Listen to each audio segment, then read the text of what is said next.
break into all the great conversations you're having. My name is Nate Salas. I'm with Moss Brothers Construction. I've had the privilege of being on the Thrive board since its inception.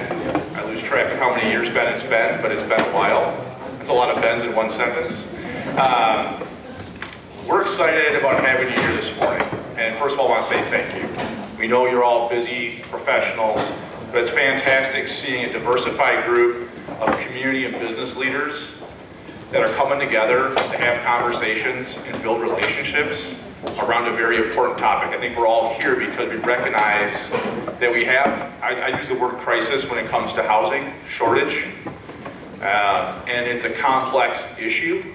It's going to take a lot of us, a lot of conversations to work together. This isn't a public issue from the government side, this isn't a private issue from the employer side. We've got to find a way to solve this equation for our community. And you know, as we talk about diversity in this room, I'm sure one thing we can also all relate to is a workforce, retaining, recruiting talent. And we believe that the workforce issue is definitely a bedfellow of our housing issue and concerns. They definitely come together. If we're talking about retaining and recruiting employees, and we don't have a diversified housing ecosystem that is attractive to different levels of different employees across the spectrum, it's hard to retain people, it's hard to recruit people. And if our employees can't live in our communities and in our county, that's a problem. It's not a problem only for employers, it's a problem for our communities, it's a problem for our county. And so a few months ago, sometime last year, Jefferson County, Thrive, and the Greater Watertown Community Health Foundation, that's a mouthful, I'm just going to say the Health Foundation going forward, came together and started talking about how can we start brainstorming innovative ways to create solutions. And it was really kind of born of a singular belief, a belief that if you work in Jefferson County, you should be able to live and afford to live here in Jefferson County. They want to make that a reality. I'm not part of that group, so I'm going to look down this piece of paper and tell you their 3 goals, because I haven't been that close to it. So, you know, goal 1, increase the supply of available housing in Jefferson County. Goal 2, support access to housing that's attainable by our workforce here in the county. And the 3rd goal is to promote development in Jefferson County by creating targeted local incentives that will support 500 new housing units over the next 5 years. So this morning, we're going to spend some time giving you all an update on the current status of housing in Jefferson County. We're going to talk about some barriers to development that exist, maybe some best practices to help overcome those headwinds. And then finally, we want to introduce some strategies and some ideas that are going to be promoted here for development in Jefferson County, as well as some programs for helping people own their own homes as well. So some buyer's assistance. So thank you for being here this morning. We've got a keynote speaker who's going to do a great job. I actually spent some time talking to Kurt here just a few minutes ago. He's a fellow Midwesterner, so he said, Nate, don't overdo it. So I had to call off the pyrotechnics, unfortunately, in the light show for you, Kurt. But if you follow housing in the state, you're going to see Kurt's name.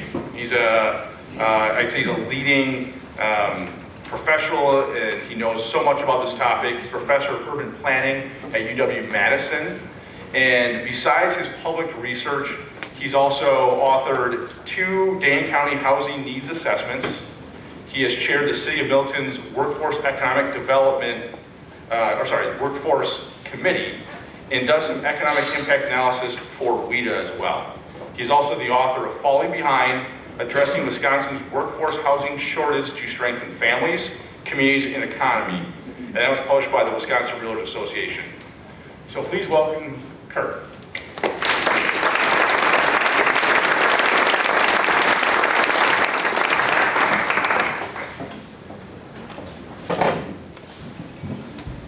All right, I'm a little shorter than Nate here. Can you all hear me in the back? All right, well, thank you so much for having me. It's a pleasure to be here this morning. I want to give a special shout out to Deb and the leadership of Thrive. When I met with Deb a few months ago to prepare this summit, and she was describing all the good work you all are doing here in Jefferson County, yeah, I was quite impressed. So it's real exciting to see all the work you're doing, And it's good to see so many friends in the audience, many of whom have heard this talk before, or some version of it. So I hope you've had your coffee, because I'm going to scintillate you with data tables. Nothing like a good, I love the smell of data in the morning, right? Sorry, I'm Gen X, so all my pop culture references are out of date. Also, the screen is a little small, so that's good. So don't focus on the details, focus on the story. And Deb has told me that we can make this PowerPoint available on their website, or it can be emailed to you. So it's all an open record anyway. So if you're ready, it reminds me of, I have a good friend who is an anesthesiologist, and he saw one of my speeches and he said, you know, Kurt, I really admire what you do. And I said, oh, thank you. He said, yeah, in my business, I only put people to sleep one at a time. All right, so big picture. Since I'm a professor, we'll start with a quiz. You have to take 30 seconds and think about your answer, and then talk for 1 minute at your tables as to what's the correct answer. And as with all professors, it's a trick question. Let's see if we can get this to work here. Page down.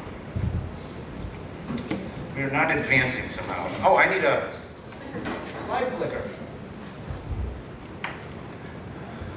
I swear I'm not a baby boomer. I know how to drive technology. Let's take out. Oh, karma. Baby boomer karma.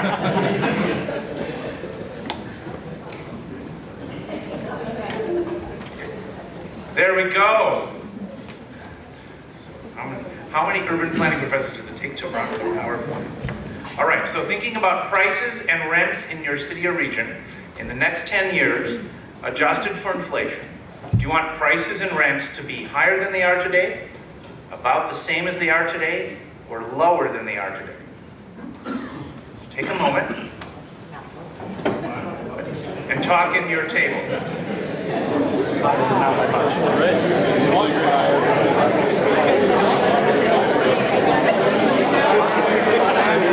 I run a city. Otherwise, well, and it's really interesting and exciting. I like the setup that you're all going to have a lot of good conversation today. So, did anyone come up with the correct answer? And I've done this talk now, and I assume people figure out what the correct answer is, but it turns out that actually a lot of people are like, well, I don't know, right? And so if housing prices are the thing that we're all concerned about, we might want to think about what the correct answer is. So. And as I like to tell my students, the answer is, oh, sorry, we're out of time. Well, in the long run, the cost of housing should reflect the replacement cost of the capital asset, right? And so if areas are expensive and it costs less to build a new modest quality unit than the current prices in the market, that means housing prices are too high. But of course, this is the trick question. Because if you already own your home, if you're like me and you've seen it go up in value, then you don't really think you want housing prices to be lower, right? If you already own a property, whether rental or ownership, you want house prices to keep going up. But if we care about affordability, then we want house prices and rents to go down. So this is the kind of deep conundrum that we're stuck with, which is everybody is concerned about housing prices. But we don't have anything like a consensus on where we want things to go. And that's why when I try to talk about how housing affordability works, I keep trying to find different ways to present this and think about how to diagram it. I'm not the greatest drawer, so I use PowerPoint templates. So it's like a puzzle piece, right? You've got, on the supply side, you've got units, different types of unit sizes, ages, quality, at different price points. And on the demand side, you have basically households and income. And so if you want the simple answer of what drives housing demand, it's jobs and income. It's demographics, jobs and income, okay? So let's start with, on the demand side, to talk about some of the trends in demand, both in the state and here in Jefferson County. And again, a nice data table that you can read, so let me tell you what it says. The short message is this, that in the state of Wisconsin, we're growing slowly. We're not declining, that's good. but we're not experiencing the hyper-growth that you see on the states. So in a kind of slow and steady wins the race, or just right in the Goldilocks sense. But our rate of household growth is faster than our rate of population growth. What that means, households are getting smaller. Our fastest growing households, as I'll show you in a minute, are 1 and 2 person households, right? But our rate of household growth, that is people who occupy housing, is much faster than our rate of growth of housing units. What that means is you have more people chasing fewer units, more households trying to buy fewer housing units. That's what's leading to the price pressures, that's what's leading to the supply shortage, and that's what's leading to a lot of the funculation in our market. That's a technical term, right? So we've had modest income growth adjusted for inflation, about 1% per year. We would like to see as a state that get to be about 2% a year. So we have some of these economic development challenges in terms of income. The other thing I would point out is that renter household income is growing far faster than ownership household income.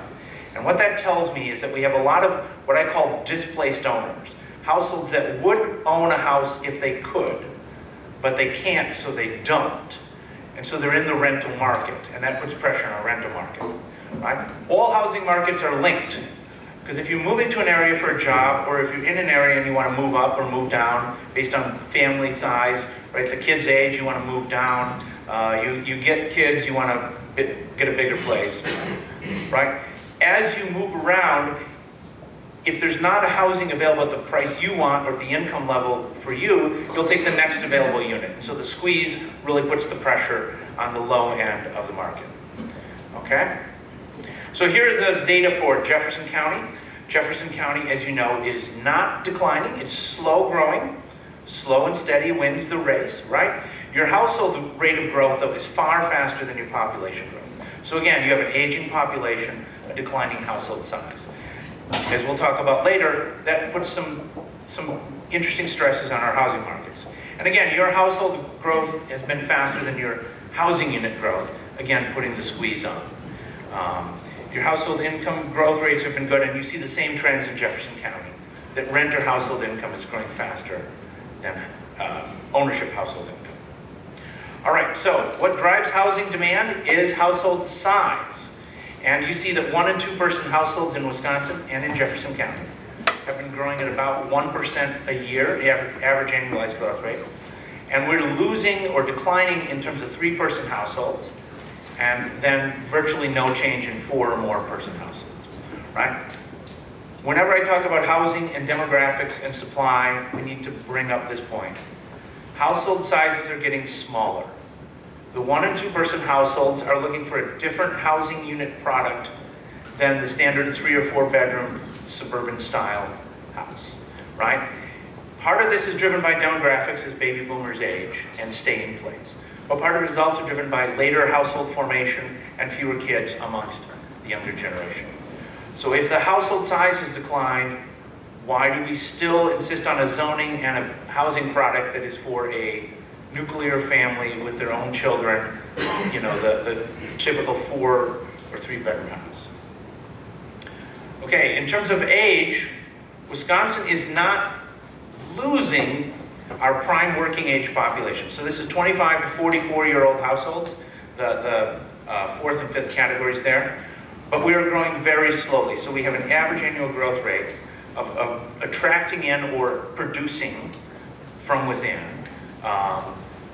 working age households. This is something that all of us in workforce and housing talk about all the time. We are in competition with every other state for these prime working age adults.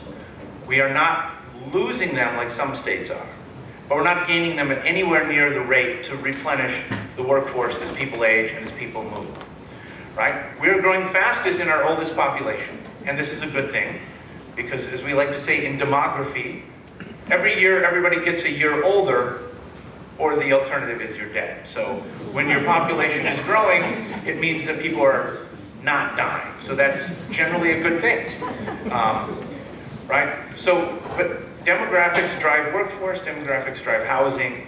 We all have to think about how we can recruit and retain our young working age population, because we're in competition with Illinois, we're in competition with Texas, we're in competition with Florida, right? And we've got amenities they don't have, right? But they have amenities we don't have, like not having winter, right? Okay, so again, demographics drive housing. There was a great article on, I think it was Bloomberg or MSNBC or CNBC the other day. It said millennials and baby boomers are competing for the same housing units, right? And baby boomers are winning because they have more equity and they have more income.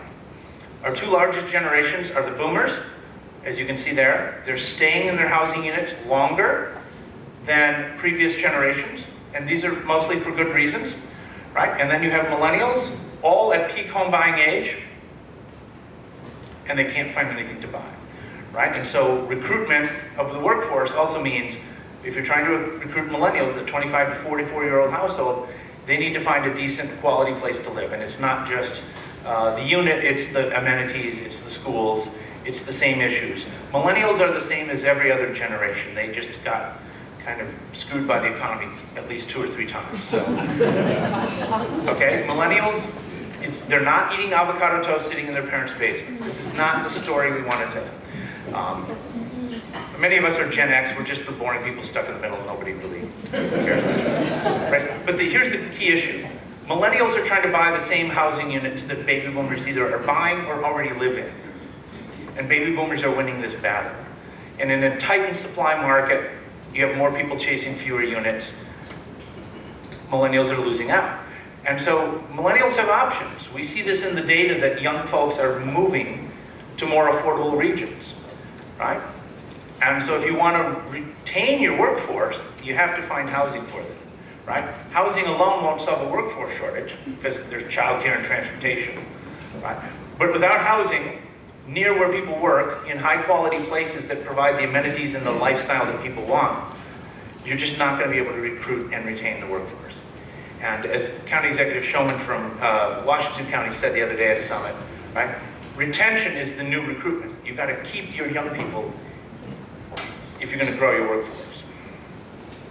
All right. So, and again, just in a map term, this whole corridor of south central Wisconsin has been growing slowly, other than Dane County that's been growing hyper fast. And a lot of what we'll talk about is the Dane County housing market spills over here into Jefferson County. So slow growth is better than no growth, right? But it's still a challenge to maintain services and to maintain your workforce. Okay, on the supply side, we're talking about units and prices. Of course, housing is more than supply and demand. Of course it's more than supply and demand. But it's never less than supply and demand, right? Because it's a market and there's prices. So this is the graph that, as they say, a picture is worth 1,000 words, and a good data graph is worth 1,000 pictures. So we used to build a lot of housing pre-recession. So this is, if you look on the orange line, that's single-family building permits.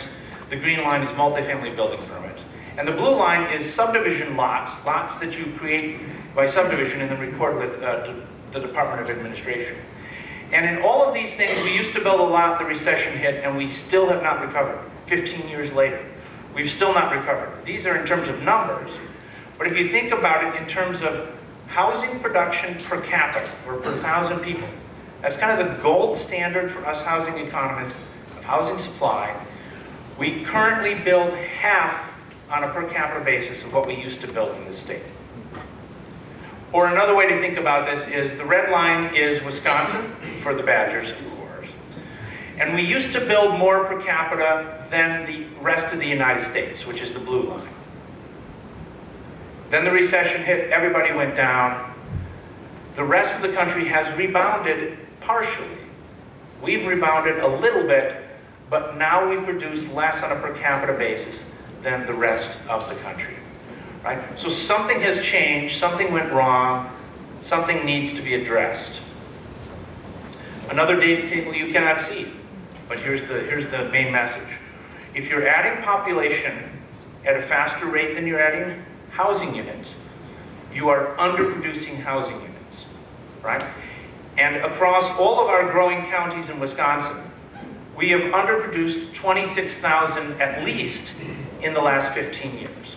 So Jefferson County, you can't see your numbers, According to this way of thinking, you've underproduced about 18 or 1,900 housing units in the last 15 years, which means you've added 5,000 households, but only about 3,000 housing units, right? So that means if you're adding more people than housing, those people are driving up the price and driving down the vacancies, right? And you see that in the price trends. Of course, Jefferson County is a more affordable market than your neighbors, Dane and Waukesha.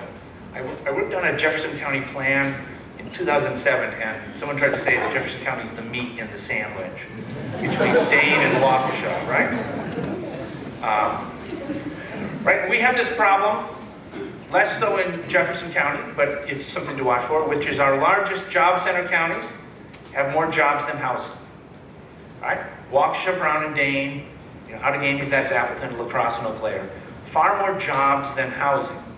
And this is the connection of workforce and housing, because a home is where a job goes to sleep at night. If you can't build housing near where people work, they have to drive long distances. That's why we joke that transportation policy is just housing policy with wheels, right? Because if you can't live near where you work, you drive everywhere. Or, if you can't afford to live near where you work, you just change your job to somewhere closer to where you live. And that makes it hard to recruit and retain workers. So you see it for Jefferson County. I just pulled this more recent data. There are 17,000 workers who live in Jefferson County. They work in Jefferson County, and they commute in, largely from Walworth and Rock, right? And sometimes we say that Rock County is the solution to Dane County's affordable housing, right? And I say it kind of jokingly, but it's not a joke, right? The other day I got a haircut in Dane County. The person who cut my hair, she lives in Janesville, right? And the other person lives in Reedsburg, right? People live an hour away because there's not available housing. And one of the places they live is Jefferson County, right? So we have an aging housing stock. Because we haven't built a lot of new housing, our housing stock is aging. What does that mean? One of the things it means is, in any given year, at most 1 or 2% of your housing stock is new, which means 98% is old. And the older it gets, the more it needs in terms of rehab, upgrading of systems, right? When a lot of millennials want to move to an area, they're looking for something that's a little more move-in ready, right? It's hard to make the economics work on rehabbing old houses, but that's part of the vital housing stock we have. And without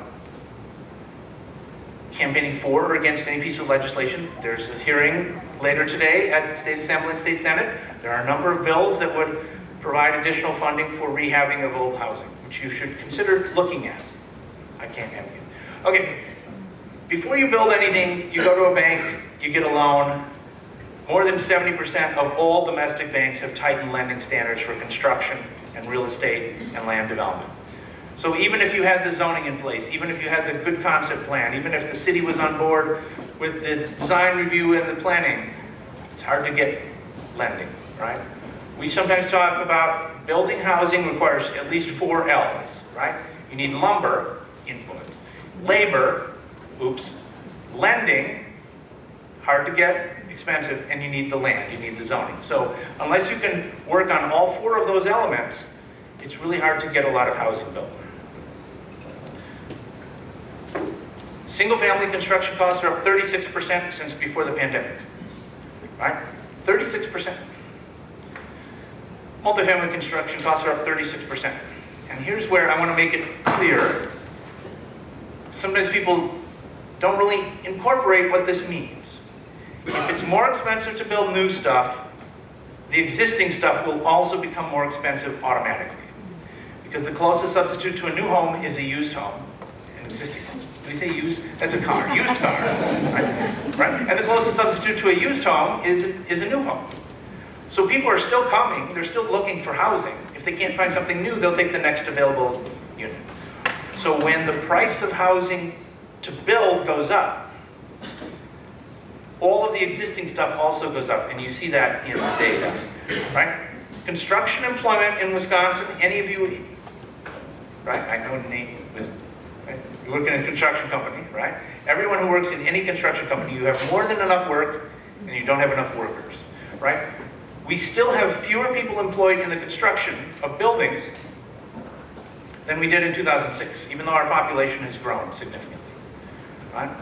So this is another part of the workforce challenge we have to think about creatively, and that means partnerships with tech colleges, high schools, trying to encourage young people to enter into the trades, right? Because we can wave our magic wand and change the zoning and the financing, which is not easy, but we can do it. But if you have nobody to build the buildings, they don't get built. And so Wisconsin house prices, no surprise, are up 35% since the beginning of the pandemic, right? Largely driven by the cost increase of building new stuff. And this is why I am honestly a little worried, and I think that things are going to be bad for a couple of years. Because until we can bring the cost of construction back down to something like a normal, right, which we may never get there. A lot of prices tend to ratchet up and then they don't ever ratchet back down.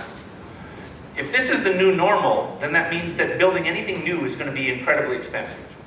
And if building something new is expensive, and the solution to solving a housing shortage is to build new housing, then we're really in a difficult situation.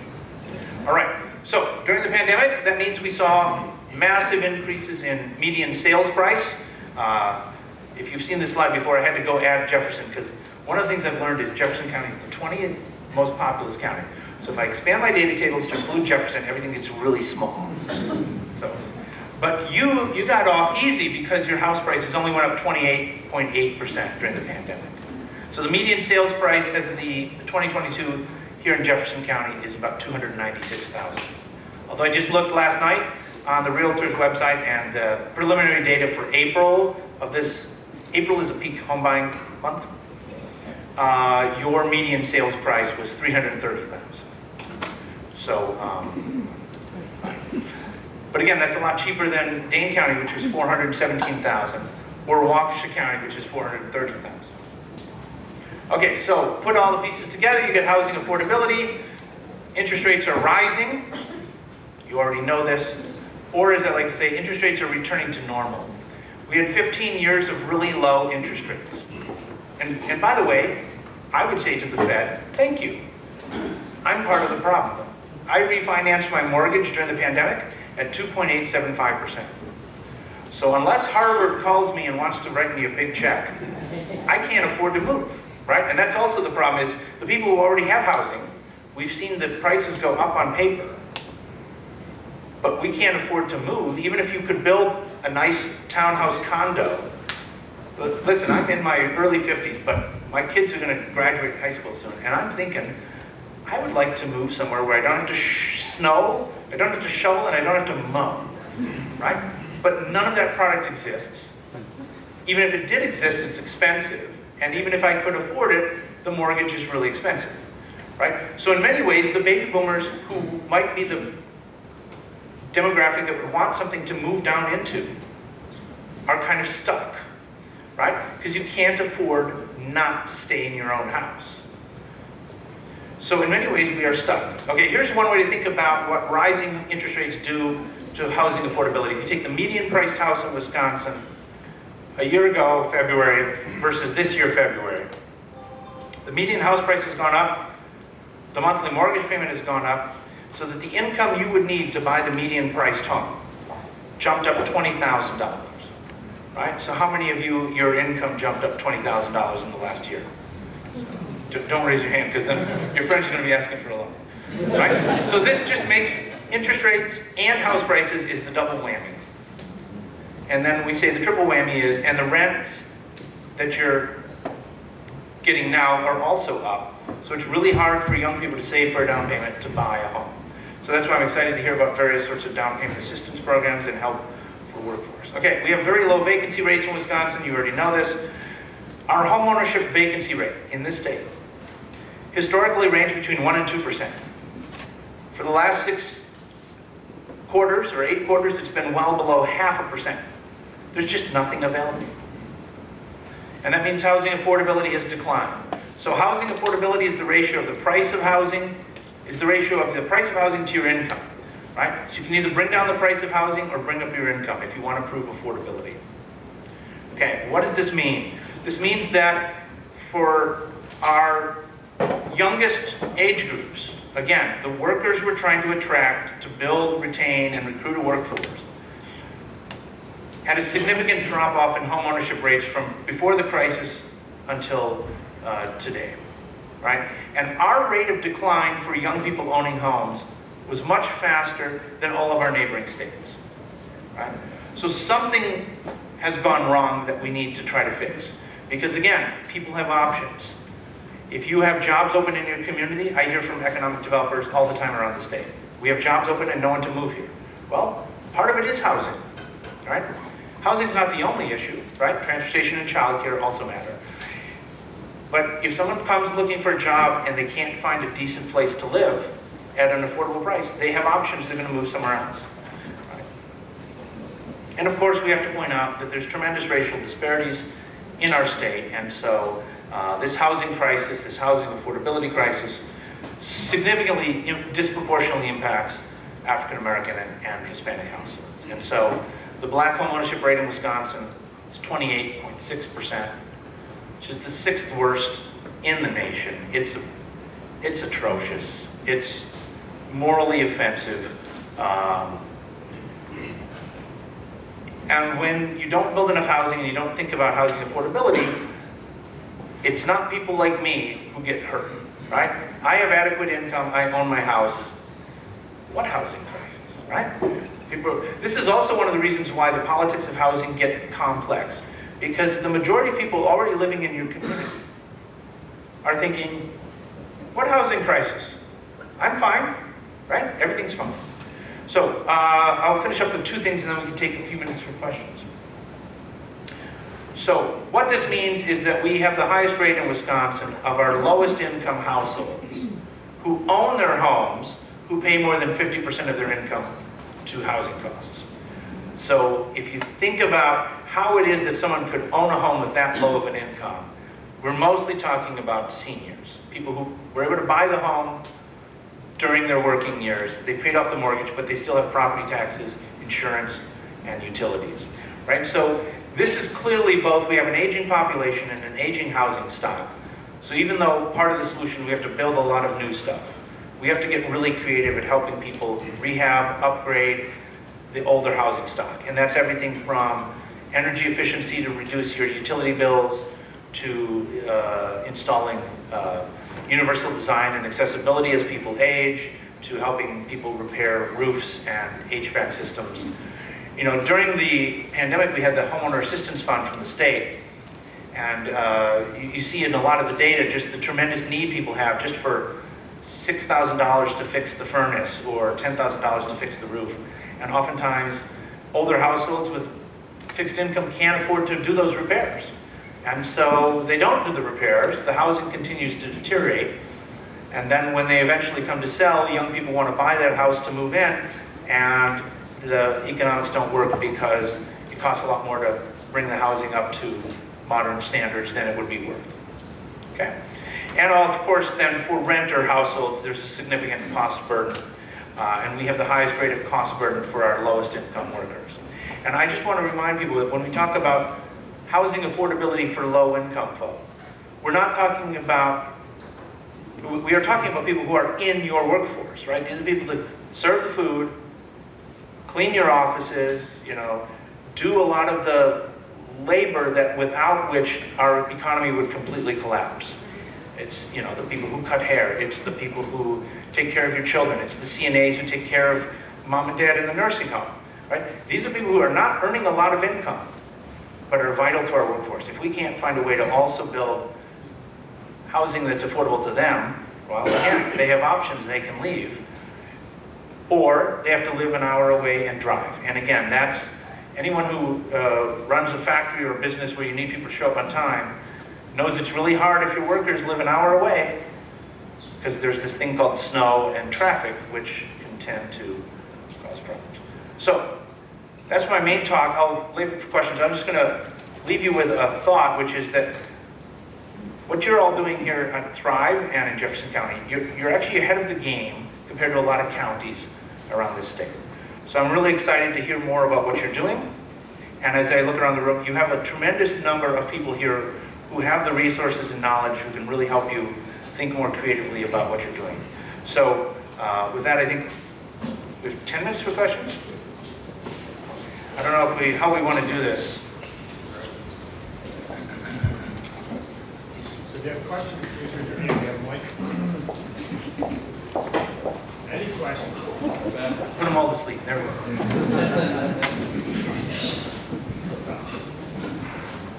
I'm curious how the remote or virtual workforce, they're maybe not going to, the job's not going to sleep where they live. Yeah. I'm curious, your data is looking back, if there's any forecasting or what your Yep. thoughts are on that. So some of the early data suggests a number of things about work from home, right? And this will tremendously impact, I think, Jefferson County. Because a lot of folk who work in Dane County and Waukesha County or Milwaukee, if they only have to go into the office 2 or 3 days a week, instead of 5 days a week, they might move here for the natural amenities, the lower cost of living, right? What we are seeing is that because about 30 to 45% of all work are people who can work remotely, right? People in construction, you can't work remotely, right? People in healthcare, oftentimes you can't work remotely. So there's still going to be a need for these kind of vital workforce jobs near where they live. But if people can live anywhere and work remotely, then for a region to attract those households, you have to think about schools, natural amenities, quality of life, and broadband, right? So for rural areas, that's a real pinch point. What we are seeing is that people are fleeing the most expensive metropolitan areas, and they are moving to the next closest smaller metro, and that is part of what's driving up house prices. So I don't see it as much in Jefferson County, but I expect that we'll continue to see that as Dane County becomes ridiculously expensive. And we're building tons of stuff really fast, and it's still absorbing demand, and still low vacancies in Dane County. Same with Waukesha County.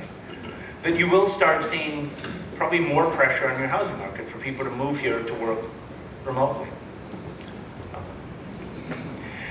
And the other issue is, I don't know how to say this, but I think Wisconsin, particularly South Central Wisconsin here, where we have a lot of amenities, a lot of jobs, high quality of life, I think we're going to see a lot of migrants returning from Florida, Texas, Arizona, as those places become just unbearably unlivable with drought, wildfire, and heat. So, just a quick question. With regards to low-income or workforce housing, other than LIHTC supported projects, with the cost of construction, are you seeing anything in the new housing market that's based more towards workforce housing or supporting that income growth? So the short answer is no. So let me explain a little bit more about what he's saying if you don't know those terms. So I don't like to pin down a definition of low income or workforce housing, because I like to say workforce housing means if you work in a community, you should be able to live in that community. And we don't want to assume that people who are low income are not in the workforce, because that's false. They are in the workforce. They're working, right? And we need a range of housing price points because we have a range of incomes in the market. However, when we talk about the various programs that exist, and I see a lot of developers around here who work on low-income housing tax credit, you're really targeting that 50 and 60% of area median income, and then with other sort of subsidies, the 30 and 40% of area median income. So the people who earn a little too much above that, 60%, but earn too much to qualify, but too little to find a decent, affordable place to live. If we think of that as the workforce band, you're exactly right. It's really hard to make the math work. It's really hard to make the economics work.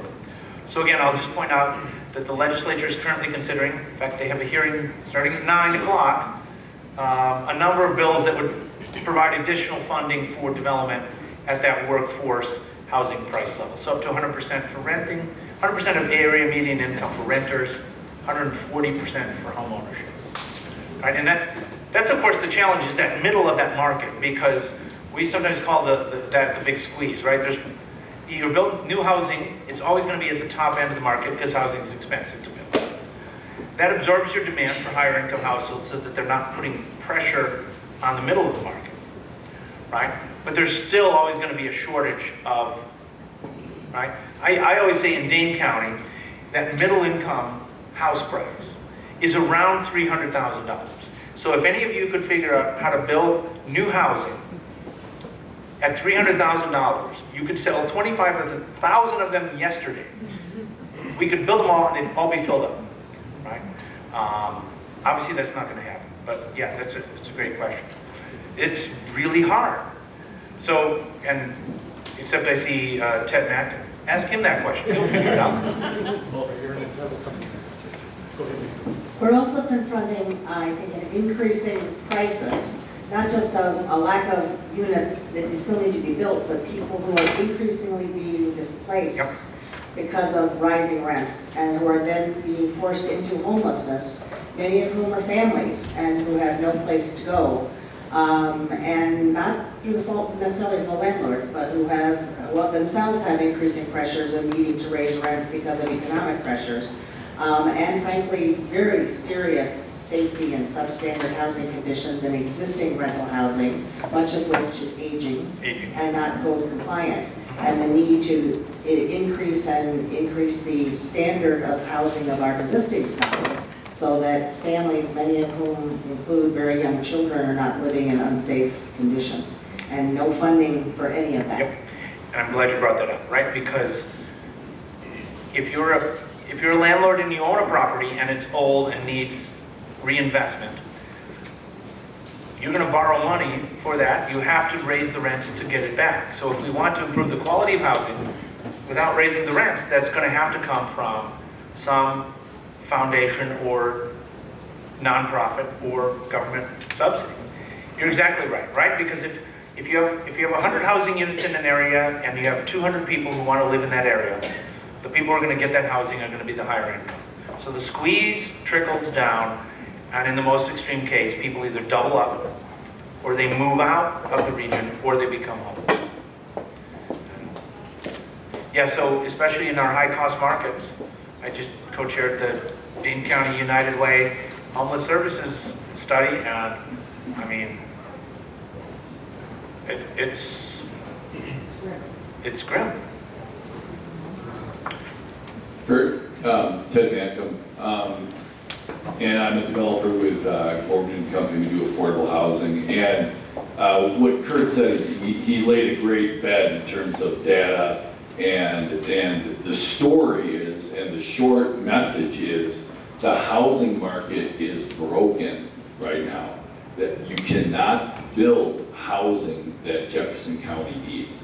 It just doesn't work. You can have low-income housing tax credits. The problem with low-income housing tax credits is in Jefferson County, that's missing the missing middle, like Kurt indicates, the missing middle. People who are above 60% county median income and like below 120% county median income, that's the missing middle. You can't put those people really in the tax credit program as it stands right now. So and the reason is because the jobs you have in Jefferson County are high-paying jobs. They're factory-type jobs, manufacturing jobs that are good-paying jobs. But the problem is, they're usually between the 80% and 120, which really doesn't hit any program in the state right now. So the reason I wanted to just say something, and you were alluding into it a little bit, Kurt, right before I spoke, was the state right now, it does have a hearing for a state tax credit that would go towards what we would call workforce housing, which is that missing middle. But then municipalities and counties have to take this on their own, and they have to say, like kind of Madison did, but Madison's a little different, and I'm going to say that. Right. But they took a general tax levy fund and they specifically made it for affordable housing. Okay. Now that affordable housing is really for a lower income population and a target. But for Jefferson County, what you do is you take that general tax levy, you make that fund and make it for missing middle housing. And then you have incentivized developers to come in, do the math, show you the gap, and then you provide either in partnership with them or a loan fund like Thrive is working on, that would be for that missing middle. So that's extremely important in Jefferson County, which is very unique. Like you said, you guys are the meat to the sandwich. That is a very, very distinct product that could be a pioneering type of deal in Wisconsin. Because this is a very, very important part of the state between Madison and Milwaukee. So. And keep that number 80 to 120% in your head for later on today. So we have time for one more question over here. And while you're circulating, I'll just say, for elected officials, you have to understand, a developer's not going to build something unless it pencils out. The math needs to work. So sit down with them and realize there's ways that you're adding to their costs that you can reduce, but you may need to provide some financial assistance, low-cost loans, infrastructure, TIF, to help bring down those costs. Right? Yeah, so the younger generation are having less family size, right? They're delaying child rearing Correct. later. Right, so smaller families, household, family size. So what are your thoughts on, tiny homes, 1 bedroom, 2 bedroom tiny homes, less lumber, right, less cost? What are your thoughts? Whenever anybody asks me anything about housing, the answer is always yes and. We need accessory dwelling units, small lot singles, townhouses, condos, tiny homes. I mean, traditionally, municipalities and zoning have wanted the housing that built to look like the housing that they want, which is large lot, single family homes. And that's fine, but that's not where the market is. So, let developers come to you with a creative product, maybe a duplex, a townhouse, an alley loaded, smaller lot singles with an accessory apartment in the back, and see if they can make the math work on that. And the other thing is, I always think about the house I grew up in, Wausau. It was a 1940s FHA subdivision. It's, by today's standards, it would be illegal in most zoning codes. It's a small house on a small lot. And that's what a lot of us grew up in. And so if you're an elected official, look and see, can a developer actually build the type of housing that the market needs in our community? If not, then you have some work to do to enable those. Yeah, so manufactured homes, factory-built homes, we need more of everything everywhere. Really. Michael. Great. Thanks, Kurt, for your excellent presentation here. I've come to appreciate over the years that really affordable housing isn't so much a product, it's not so much a structure as it is a capital stack. And with sufficient subsidies, anything can be made affordable. So with either sufficient subsidies on the capital production end or sufficient rental subsidies on the carrying cost payment end from the standpoint of either the homeowner or the renter. Do you have any data that calculates essentially what that subsidy gap is? So let's just presume, for example, that we could, in fact, that production rates were high enough, but we still had the income strata trying to afford current production rates. Can we quantify that? Do you have any, intrepid students that can quantify using some AI model or something like that? I'm not using AI. Because absolutely. in the end, it does come down to subsidies, and I think that's a hard reality and a hard truth for most municipalities to hear, that in the end, it is strictly a cash question. And so, with sufficient subsidies, these issues can be. I like to explain to my students, just look at me. Affordable housing is not a sexy business. It's ultimately, it's math, right? So if it costs you $275,000 to build an apartment, you can value engineer a building like you've done, right? Reduce parking, smaller units. Maybe you get that down to $250,000 a unit. But then just cash flow that based on a 7 or 10% interest rate of what you have to borrow. Yeah, any financial model we can do will just show you what that gap is. So if you want a rough rule of thumb for a LIHTC development, you're looking between 30 and 50,000 in municipal subsidies per door as a good rule of thumb of what you need. A little higher for like a ownership product like a townhouse, condo, duplex sort of thing. And don't even get me started on the federal condo financing rules. Because there's so many barriers. But there's no one number because it's city specific and project specific. But yeah, you need to fill that gap, right? If you don't fill that gap, the housing doesn't get built. And if the housing doesn't get built, someone can't live in it. And as we like to say, ignore your workforce and they will go away. And that's not a good thing.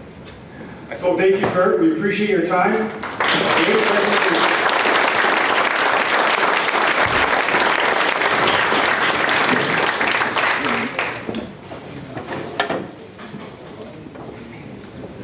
All right, good morning, everyone. My name is Tina Crave. I'm CEO of the Greater Watertown Community Health Foundation. I want to thank you for being here today to be part of a collaborative solution to get more housing produced in our community. I want to thank Kurt. As you're walking out here, you really have a gift for helping a room of really diverse people understand the root causes. So thank you for your presentation today. I'm pleased to introduce our next speaker, someone who I have personally learned a lot from over the last year. He really has a no-nonsense way of helping those of us who would not traditionally see ourselves as part of the housing industry to understand what works. So our next speaker is Brian Munson, and his topic is going to be from plan to reality, how to create the next generation housing. Brian is a principal at Vanderbilt and Associates, where he heads the firm's neighborhood design and project facilitation initiatives. Brian has led multidisciplinary teams on projects ranging from mixed-use infill development to large-scale traditional neighborhoods. These projects feature a unique blend of land uses, residential options, open spaces, and pedestrian-focused environments, all of which are combined to create projects that are grounded in sustainable, smart growth principles that balance community character with development potential. Please help me welcome Brian Munson.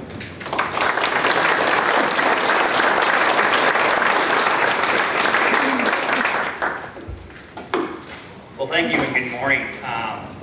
When you're speaking second, you're hoping that you're batting cleanup, and maybe you got a runner ahead of you, and you're ready to move into your speech. But Kurt hit a home run, so pivot a little bit, and talk a little bit about state of the obvious, and that is we have a housing problem.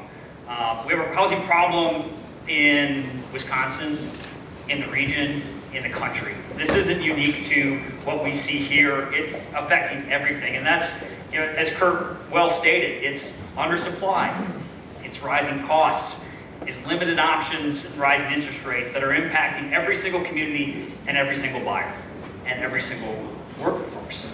And you don't have to scan around to see the net impact. Just a quick scan of the national media, the local media, and as Kurt said, what's the situation now? Well, historically, the average house cost was 5 times that yearly household income, and now we're greater than 8. That's higher than it was pre-recession. And Kurt covered this better than I could ever, and so we'll skip through a couple of these very quickly, but the contributing factors of demographics and shifts and changes that have happened across our country since the recession, people have never lived longer, and that really does impact our communities. The interest rate increases have locked people into their homes, as already stated. Why would you move if you've got a great mortgage rate? You can't afford to buy that next house. And so that means that house is locked in place, which exacerbates the problem. And the final piece, the millennials are changing. What used to say, they're not interested in buying homes. Well, the reality is they are. They just delayed it. They're just like every other population as they move into different living situations. And that is making a tight supply even tighter. The changing market conditions have only gotten worse. As we've heard, median household incomes have lagged while housing prices have increased. The interest rate increases has significantly restructured the entire mortgage market and the availability of housing throughout the country. And construction costs have continued to rise and stay there. But at the same time, housing delivery has been a problem, not just in big cities, but in every city, every community. Many local regional developers in 2008 said this isn't working. Many of their employees said this isn't working and went in different directions. Either they folded and the recession never came back or went to bigger markets. So you see communities don't have the depth of supply chain that they used to. And as a result of undelivered housing. Recent studies have pointed to the fact that Wisconsin needs 140,000 more housing units by 2033 just to keep up with what we have. That's not reflecting the fact that we're behind. And that the pandemic, that little thing, has only made things worse, right? You know, there isn't a portion of the economy that hasn't been impacted by the pandemic, and we're still working our way out of it. Looking closer at Dodge County and Jefferson County, you can see the trends. I don't have quite the charts that Kurt did, but the trend line is really telling. You know, there is high demand for single-family homes in both counties, but low supply. And as we've heard, supply and demand, it's very simple.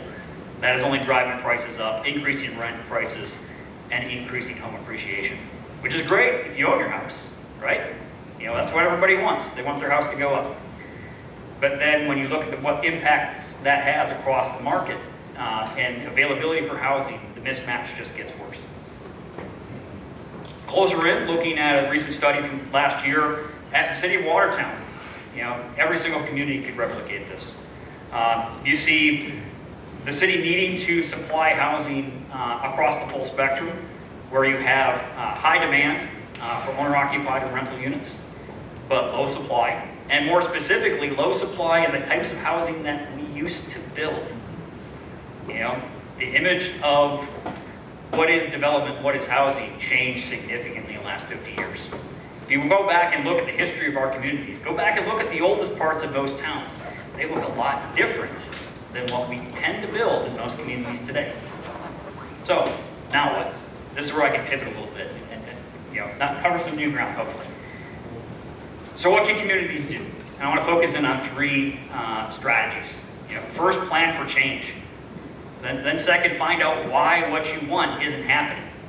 And then the last piece is get involved, be proactive. So planning for change, really it's about predictability. It's telling what you want, or finding out what you need in your community and telling people about it. Tell the development community, tell your residents, have a conversation. You can't speak too much about the demand and the need here. In essence, the conversations you start now are going to take time.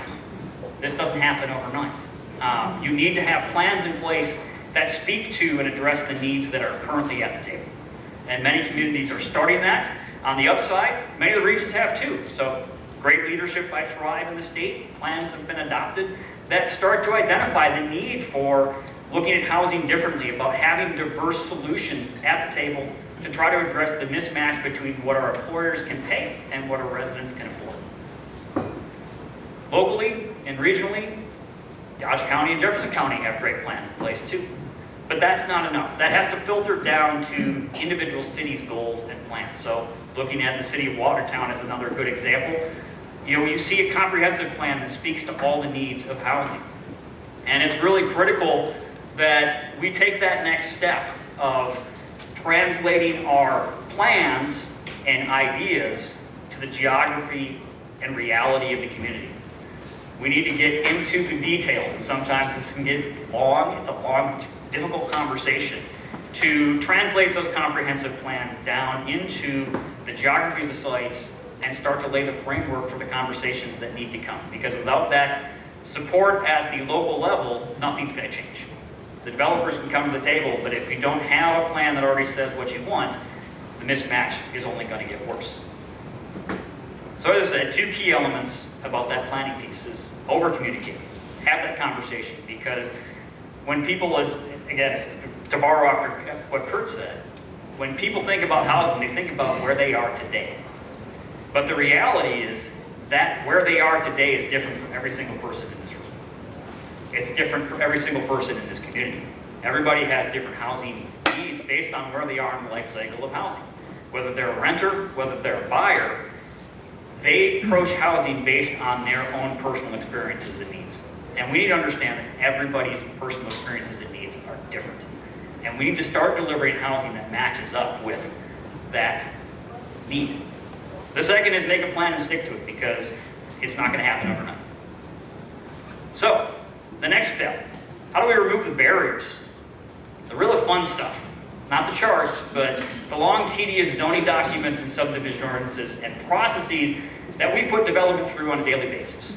And I'll tell you, if they craft a vision of the Brady Bunch or Leave It to Beaver, which a lot of them do, They look at that delivery of the detached single family with 2 cars and 4 beds. Again, suburbia. Don't be surprised if that's what the development community wants to deliver. And don't be surprised when the price points they want to deliver it at are significantly higher than the need. Because we see land development practices like this and this, where you have 2 choices. Those that can afford it and everybody else. And everybody else is a lot more than those who can afford it today.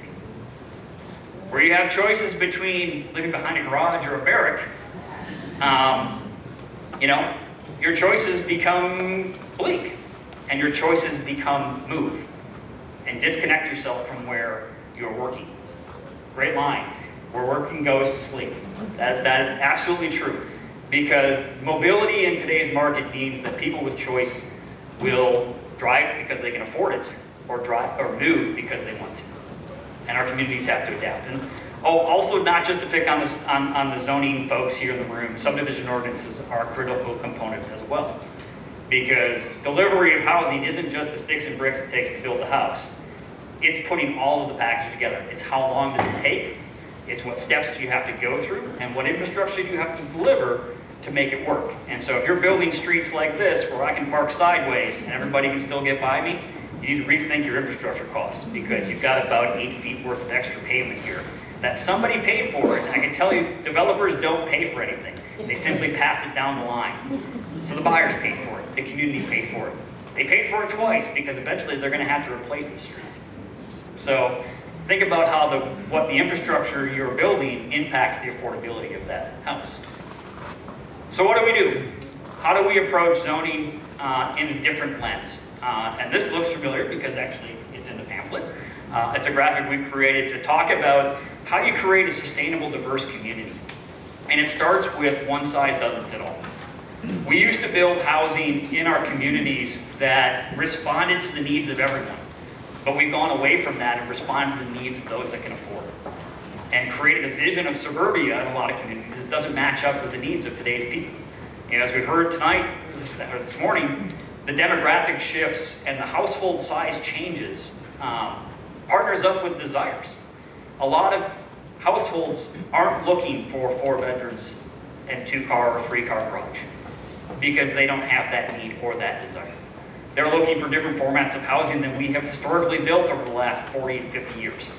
And so cities need to pivot and start thinking about how do we deliver that missing middle of housing, slightly different definition than the demographics point, in that looking between either a large interior hallway apartment or a 4-bedroom house, there's a whole spectrum of housing in between.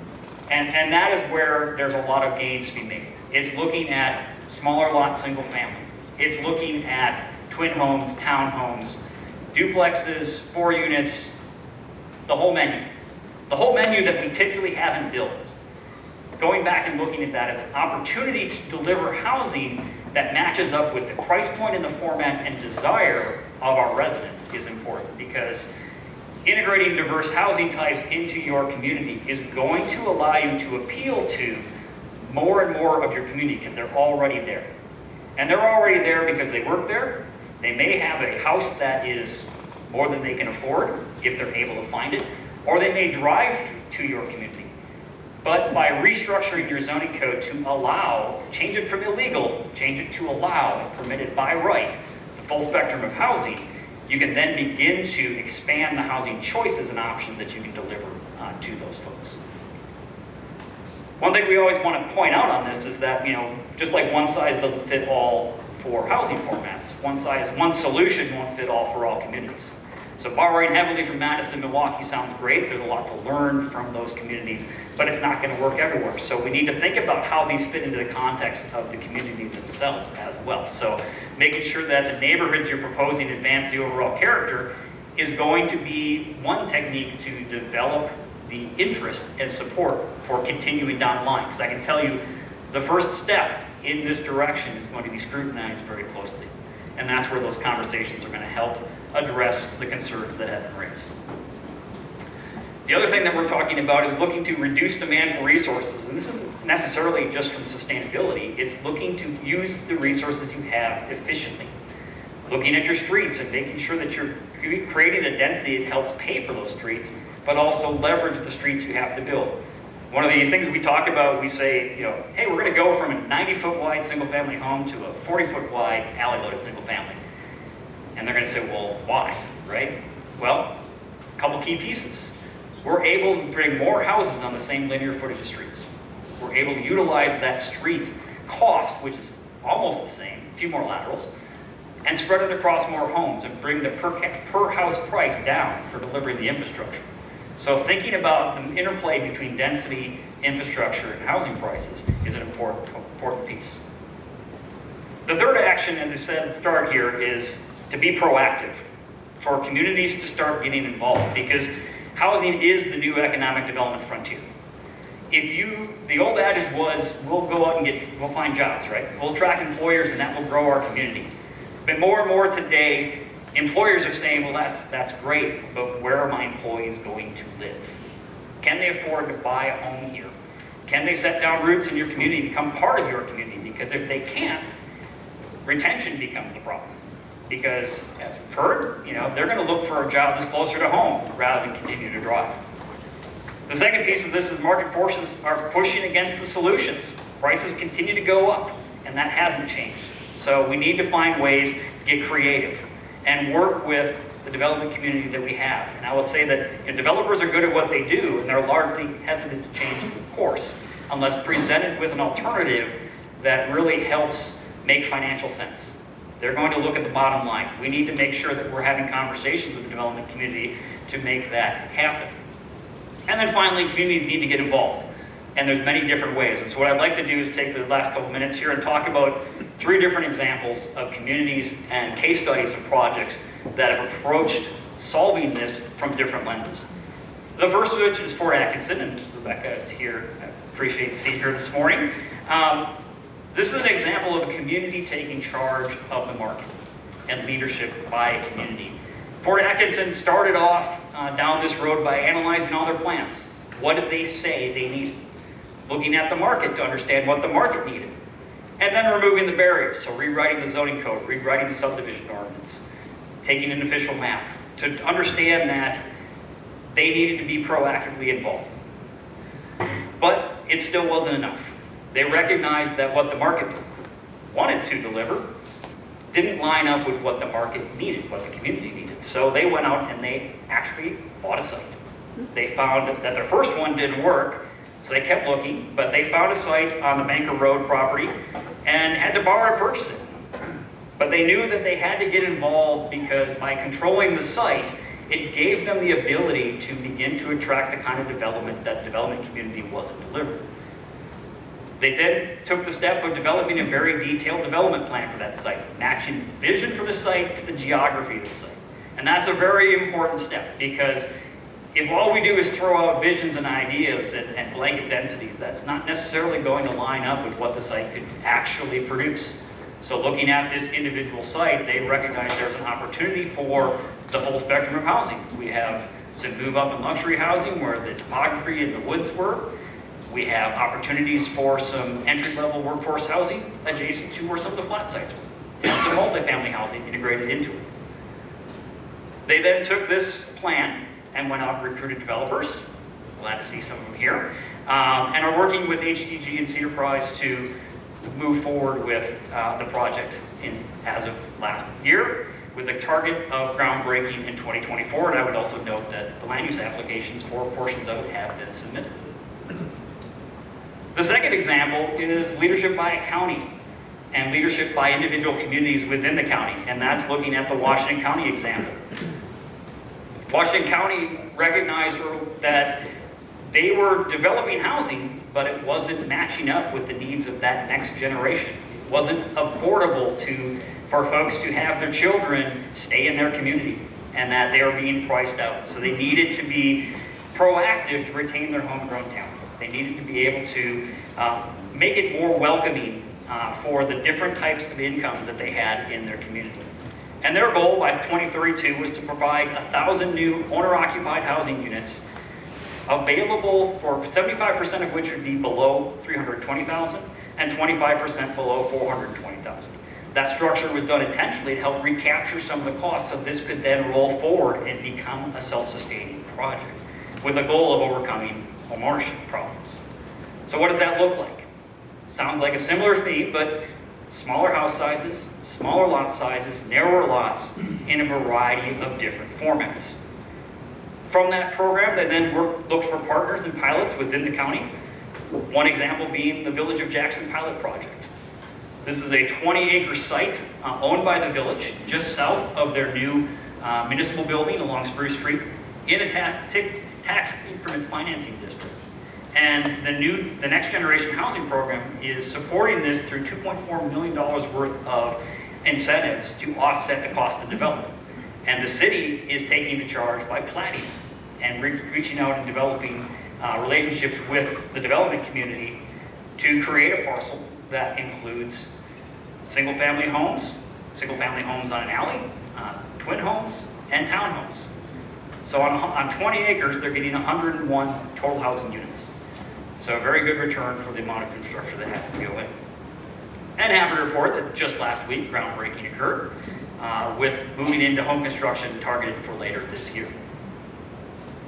The third example is again returning down to the county and looking at Watertown and the Greater Watertown Community Health Foundation. Stick around tonight. We'll have our neighborhood presentation with more details about this up in Watertown. But the Greater Watertown Community Health Foundation, and that is a lot to say, so we'll go with Health Foundation, isn't your typical development entity. They didn't come to this property and say, hey, we're going to build homes. But when they started to look around the community, they saw the mismatch between what the development community was delivering and what the community needed. And they saw it as an opportunity to step in and help implement a diverse mixed density neighborhood that would focus on delivering housing for everyone, because everyone was being left behind in the market. The city had done a great job of adopting a comprehensive plan that guided development for this site, that indicated they wanted to have diversity of housing. But the Health Foundation recognized that in order to implement this, we had to get a little bit more granular. We had to look at how do we deliver a plan that includes all the different colors of the spectrum, not just the typical single-family yellow. And here you see a plan that includes alley-loaded single-family, twin homes, townhomes, 4 units, multifamily, institutional, parks and open space, and employment, all within the context of a site that spans many acres, but is integrated into one cohesive neighborhood that will be implemented over time. Or, another way to look at it, a grand total of 700 units.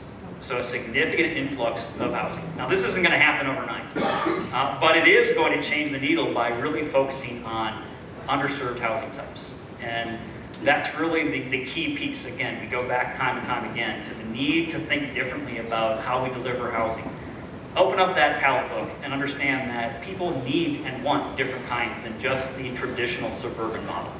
And so making sure that we have the framework in place to plan for, zone, and implement that type of housing is going to be critical for addressing housing problems, regardless of what scale community is. Because as we started off with, we have a housing problem. So how do we turn from that to there are housing solutions?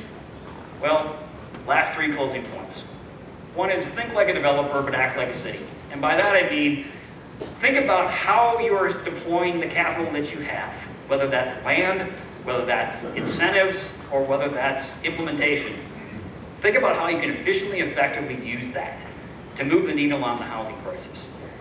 But act like a city, because unlike the private market, the city should serve the needs of every resident in its community.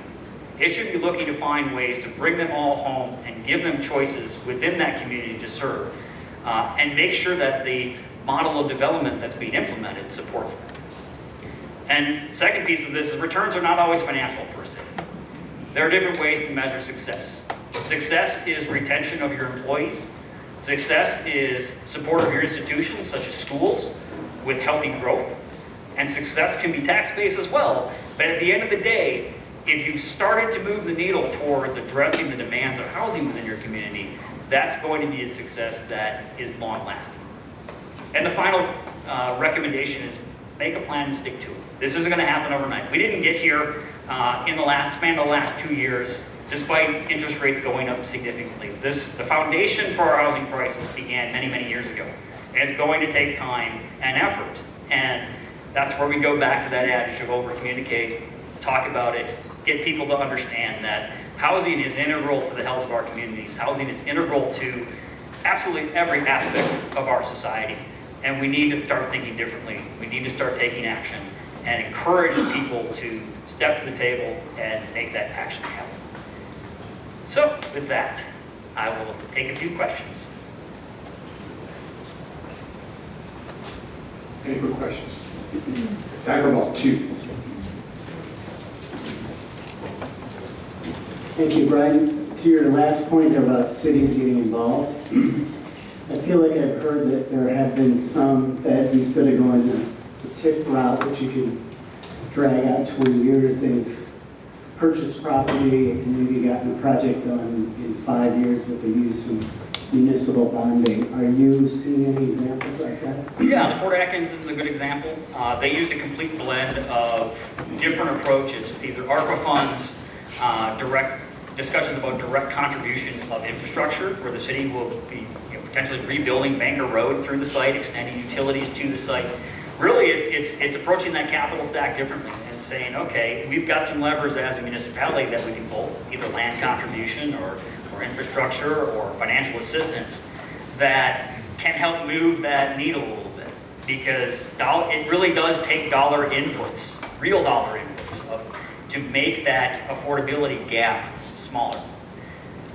Supporting and creating the format at a smaller scale. Again, we don't need the 4th bedroom, that's less cost. We don't want a 3rd car, that's less cost. But at the same time, if we can support more density, that's more income. Infrastructure is the final piece, land cost is another piece, and then incentives. So municipalities have been looking differently at how they can make that happen. Fort Atkins is a great example. Washington County is another example where dollars in can equate out to lower price points.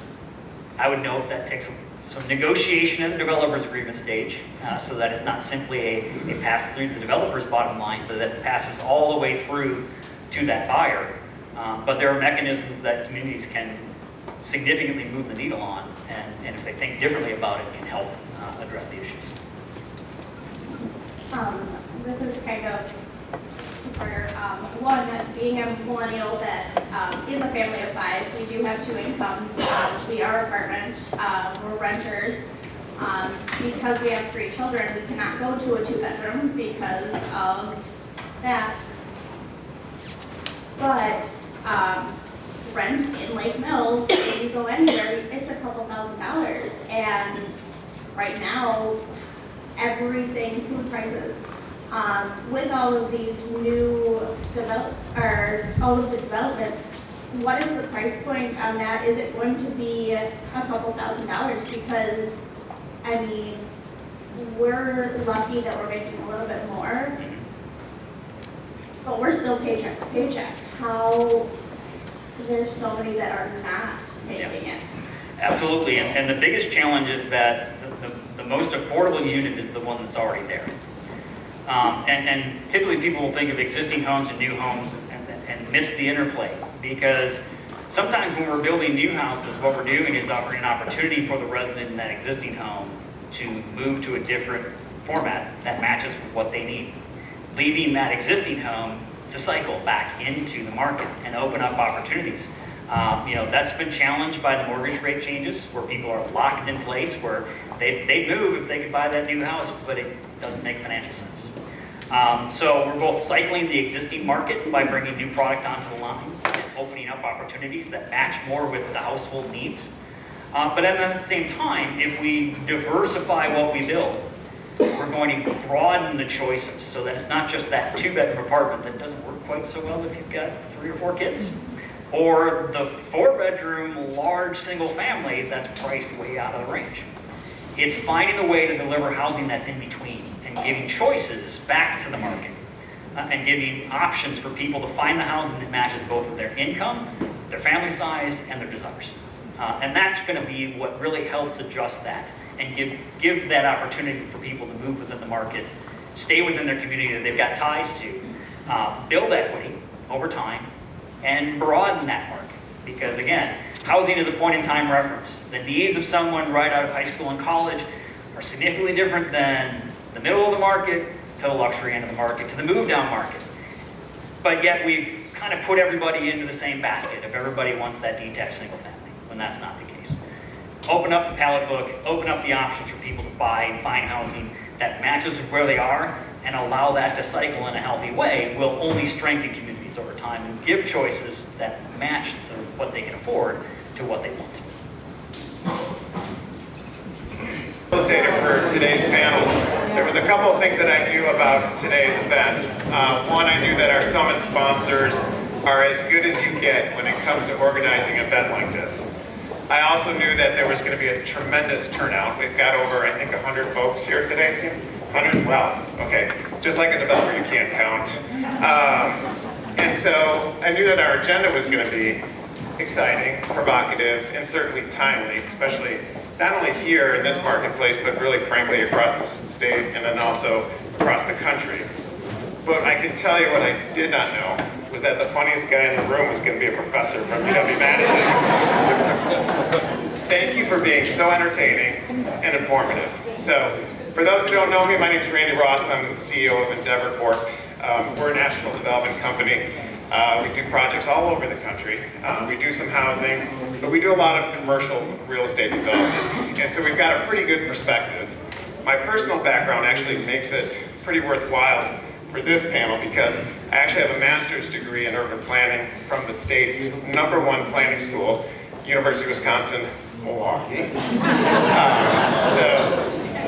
So I'm really honored to hear not only Brian, your talk was amazing, I've had a chance to work with Brian and his firm, and then Kurt, thank you so much for your comments. So we've got a bunch of developers, and a couple of Gen X kind of references. Most people, when they think of developers, it's usually the evil actor in the Steven Seagal movie. It's someone that you don't want to be around. Someone that works in a black box and doesn't provide the type of information. But what I tell people is that development is a lot like putting a puzzle together. And for the developer, we don't get to go buy the box of all the pieces at the store. We actually have to go to all these different stakeholders and get pieces of that puzzle to put our projects together. And we have to be really nice about it. And we have to really be sticking with it because sometimes we'll put a piece on the table and then when we're not looking, that piece will drop off the table. Maybe we'll get our site under control, maybe we'll get our financing in place, maybe we'll get the right contractor, a couple of which are in the room today, and we put that project together. But it's like putting a puzzle. And so you have 3 of the best puzzle solvers for today's panel. And I'd like to have them just provide a little bit of information. Of course, our planning professionals took our time away, so we got to go quickly here, which is typical planners. So, Chris, why don't I start with you? Do you want to just give a little bit of your background for your firm? Yeah, we're going to start. Good morning. Everybody can hear me okay? I'm Marissa Downs. I'm principal and founder of a boutique development company, Mosaic Property Ventures. I have worked on workforce housing projects nationwide, but primarily focused in Wisconsin. It doesn't matter. Good. Morning, I'm Jim Harton with Valito Homes, home building company / residential development company. We've been building houses in the Columbia County, Dodge County, partially in the Jefferson County area over the last 10 years, up to about 200 units I think we'll hit this year, or collectively over the last 10 years.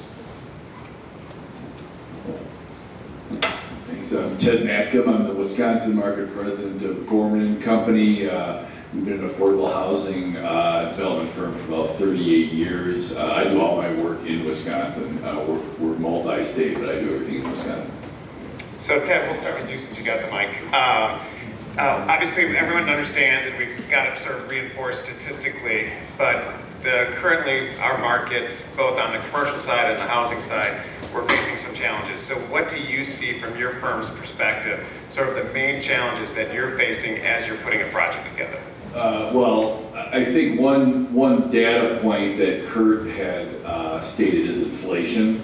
If you really look at why the housing market is broken right now, that 39%, 40% inflation rate since 2021 is just a killer. I mean, I just can't, it just breaks it. And then, oh, by the way, you've got interest rates that are now double what they were. So that's why when I was back there, I kind of, called out, like, there needs to be help from all stakeholders and all sides, and these innovative ways that Fort Atkinson or West Bend or whoever in Washington County would come to the table. There's different ways to do it, but it has to be proactive and it has to be something that's intentional because it's broken right now. Yeah. Marissa? Well, I think that every developer up here certainly, if you're doing projects right now, you've had all the things, right? For me, a project I closed a year ago, from underwriting to closing, construction prices went up 30%, interest rates went up 75 basis points. But for me, when you're working on a workforce housing product type, you're sensitive to rents, right? So other projects can just raise the rents. I'm not saying that's just simple, but that's a solution. So when you're sensitive to your workforce and you can't raise the rents, what do you do? How do you get projects done? I mean, that's when you're looking to communities and other stakeholders to assist, because there's every problem is really happening right now. Jim, what about you? Well, the issues that we're facing today, and we build primarily in communities that are really comprised of Jefferson County. We build a lot of secondary, tertiary communities. So profitability is the biggest thing that we look at, and I think both speakers touched on it earlier, is the math just doesn't work. From a single-family home aspect, there is really no profitability in developing land on a private sector basis in some of these communities. There just isn't. When we first started back in 2013, it was really we were basically came about because of a byproduct of the downturn that happened. And I was in residential land development and basically had land that I was stuck with during the 2008-2012 downturn. And so essentially we first started because the bank essentially subsidized some of the land that I had already owned.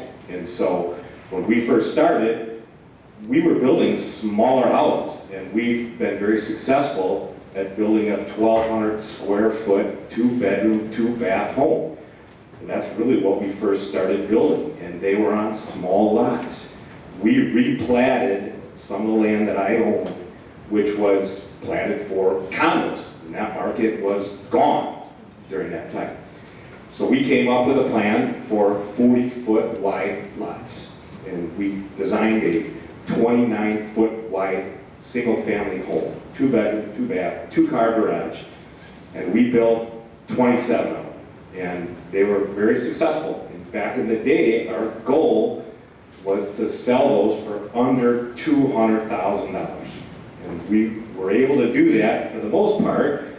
Prices started to rise a little bit, so towards the very end, we were in the low 200s, but that same house we built just recently, and we sold it for just over $300,000.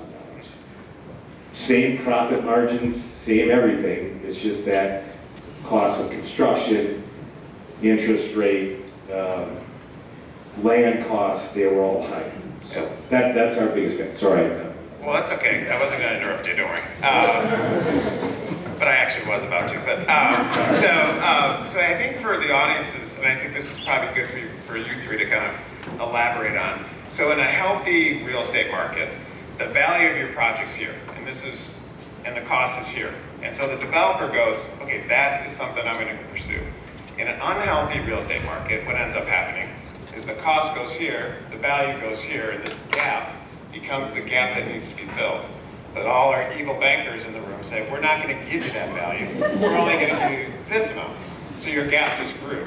So with your three project or your three firms, how do you guys address that gap?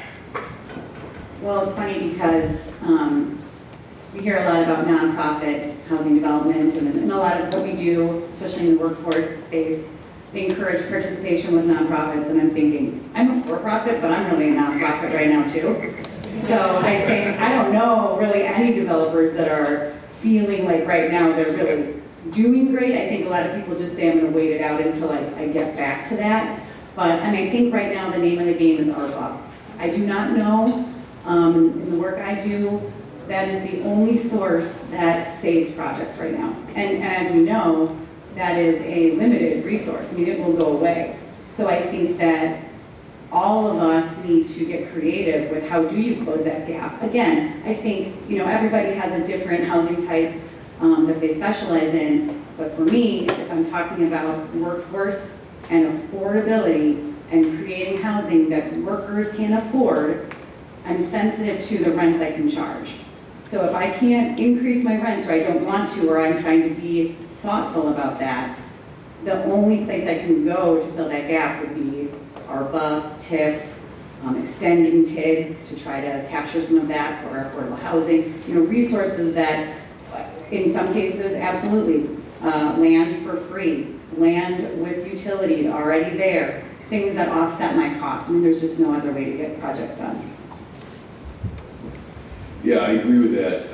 The other thing is that communities now have to think outside of the box.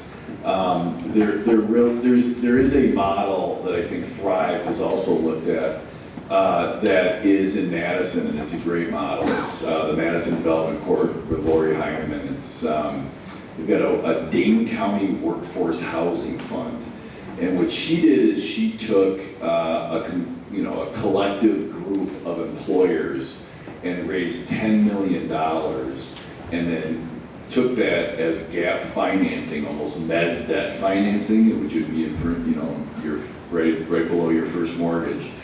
And they would give $1 million, $2 million to projects that would fill that gap, and it's debt. You're going to pay that back. And the interesting part about it is that I sit here today and we all see the housing market's broken. I don't think any of us would ever say, that we wouldn't be sitting up here, that we're not confident in the market for Jefferson County, or we're not confident in the market of Wisconsin for housing, because we would take on the debt that you got to pay back in order to get the bridge, to get the project done, because we think in 10 years it's going to be worth something and we're going to make some money.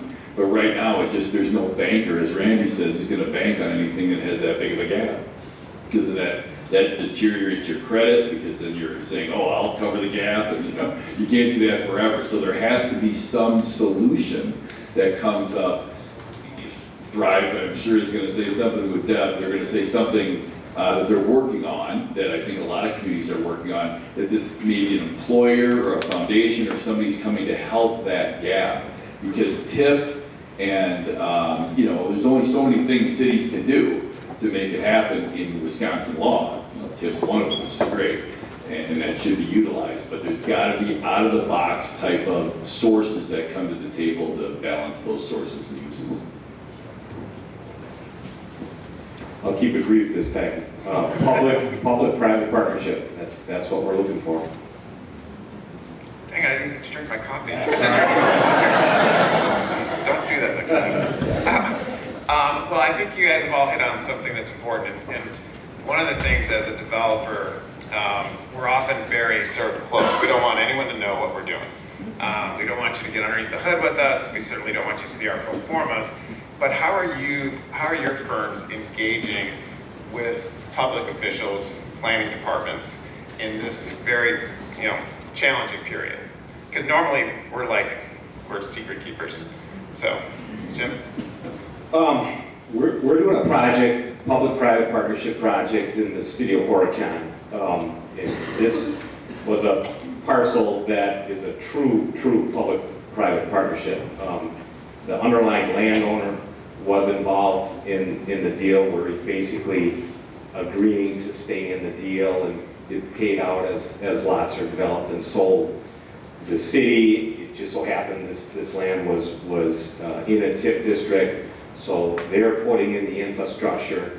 And our part of it is obviously we're building housing units, and we need to meet a certain projection of when we're building housing. And there's a max profit margin that we had agreed to, and we had agreed that they could, audit our books on an annual basis if they so chose, just to show that we're not gouging the deal. So we were okay with that.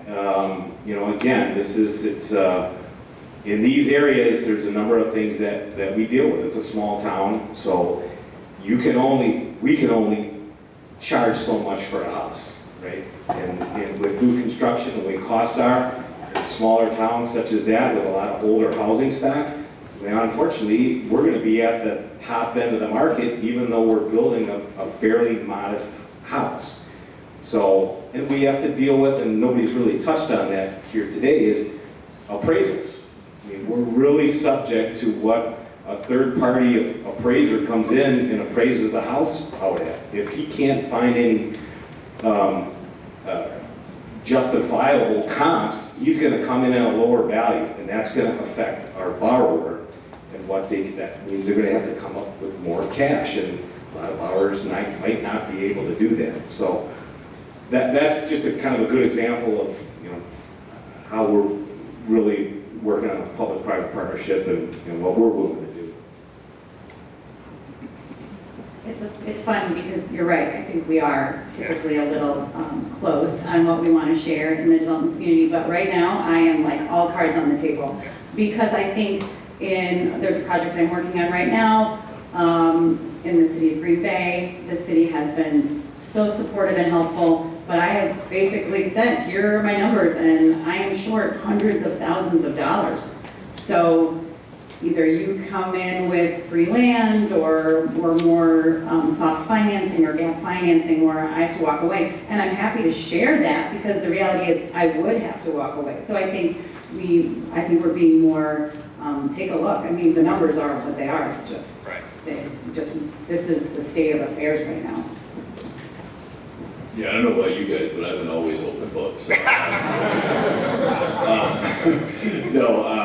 I think it is put all your cards on the table, and Green Bay is a perfect example, I'll tell you. And this isn't to diss Green Bay at all, but I think it's very typical of a community that doesn't have a lot of affordable housing in it. And they've got that, hey, you're trying to gouge the deal, you're trying to hide something. And what happens there, and this is a natural attenuation of how this process unfolds, is that they'll lose that deal because they can't fill the gap, and then they'll come back and they'll see in 2 years that was a pretty reasonable thing to do, because the guy who's asking, today is asking double. So, I mean, that is a natural, the natural thing that happens is a process that communities have to go through. Because when I said before that you take some of your general tax levy and you make an intentional proactive fund for affordable housing, there's going to be people that say, no frickin' way are my tax dollars going for low-income people coming into my community, period. Period. They'll come out with pitchforks and torches, So I mean, it's a process, it's education, and, where you want that housing and how you want that housing built and who you want that housing to be targeted to. That is a community type of, let's all get on the same page and go get them. Because if you have staff saying they want to do this, but you have the common council saying you want to do this, i.e. Green Bay, you got a problem. And it doesn't always go so smooth. And it just takes time. But that is a process you have to go through. Yeah, thank you. And I agree with you. And I think the camera got you on that for Green Bay. So make sure. If not, we'll send it. So developers tend to be more like lone wolf kind of approach.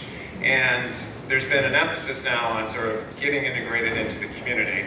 And my partner Tracy's here in the back, and we would always do like rock, scissors, paper and try and see like who had the short end of it and had to go do the community meeting. And so, because it's always at 7 o'clock and it's, 5 people show up. But how are you guys engaging the community? That's a great point, Randy, in the sense of there are, and this is, actually, that's a great point, because there are, in the process of educating a community, there's no way you can say, oh, Plan Commission, go get a presentation on there, and then Common Council, you have a presentation, that's it. Because that's going to be death to the developers. Because what's going to happen is you're going to go to the Plan Commission, nobody's going to show up, nobody's going to know about it, and then all of a sudden they read about it in the paper, and then the Common Council, you're going to get killed. Because people are going to know about it, and they're going to start calling their alder, and everybody's going to run for the hills. So the key is to do a informational meeting before. You take the neighborhood that you are concentrating on, or the part of the city that you're trying to concentrate on, and it's on the developer. I mean, the city has to be a stakeholder here too, but it's on the developer to use your resources to reach out and actually be intentional in terms of, putting flyers out, not just email, not just, whatever, multiple sources of information in multiple avenues to get people to come. If you don't come, okay, that's your choice. But we want to talk to you because we want to know what is hiding under the covers here. We want to know who we have to convince this is a good idea. And that's really what is today the most paramount thing that you have to do to educate your community, is do more than just the actual official hearing.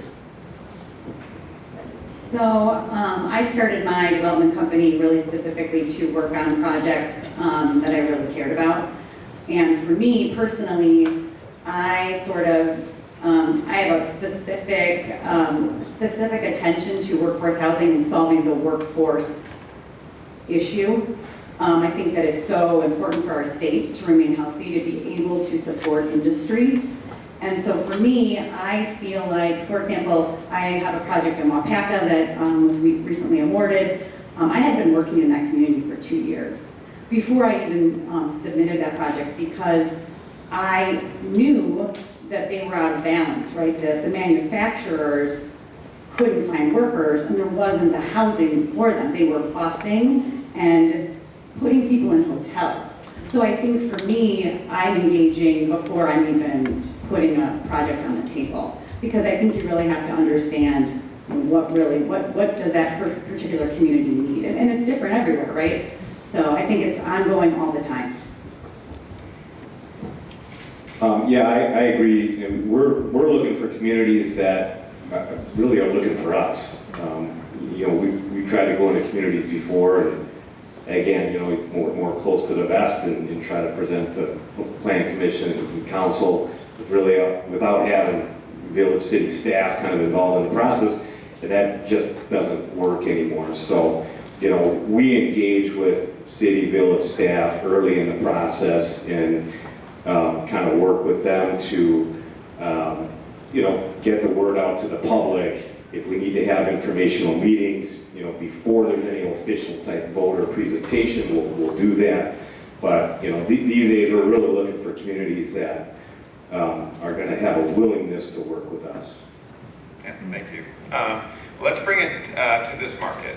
And if you wouldn't mind sharing your guys' perspective on what and how to make this market specifically more competitive for your firms to take a look at projects here. Jim? Well, I think we've all hit on it before, is, there just really needs to be a public-private component to it.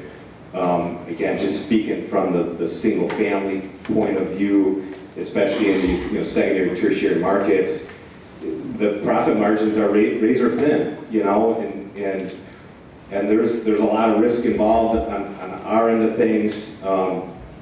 Year and a half or so ago, or a year ago, when interest rates basically doubled overnight, we didn't forecast that. I mean, how do you expect that? So we need to build some of that stuff into our pro formas. And at the end of the day, I mean, we are in it to make a couple dollars, and I think a lot of communities don't realize that. But we are, so it has to make sense for, for us, it has to make sense for the community, it has to make sense for our lenders, because we have lender partners, we're not a big firm, so every project that we do, we have a lender involved. I think that this is a great question, and I think it's something that a lot of communities are dealing with right now, because there are a few different ways you can get projects done, right? We have a WIDA option that's competitive. Developers aren't going to submit a project under that execution unless they can score, unless they can get funded. So that may or may not be on the table, depending how your community scores. Very hard to do that. I think, Ted talked about it before, that missing middle. If I could figure out a way to get projects like that done, I would do them all the time. I can do them today. I'd make $0, even when the community comes to the table with money and contributions.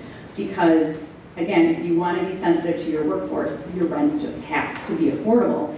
And I think, I think if we could come up with a way, if we could, and I've encouraged Rita about this, to partner with employers. Is there a way that employers give some equity? Then there's a tip, or there's another gap filler.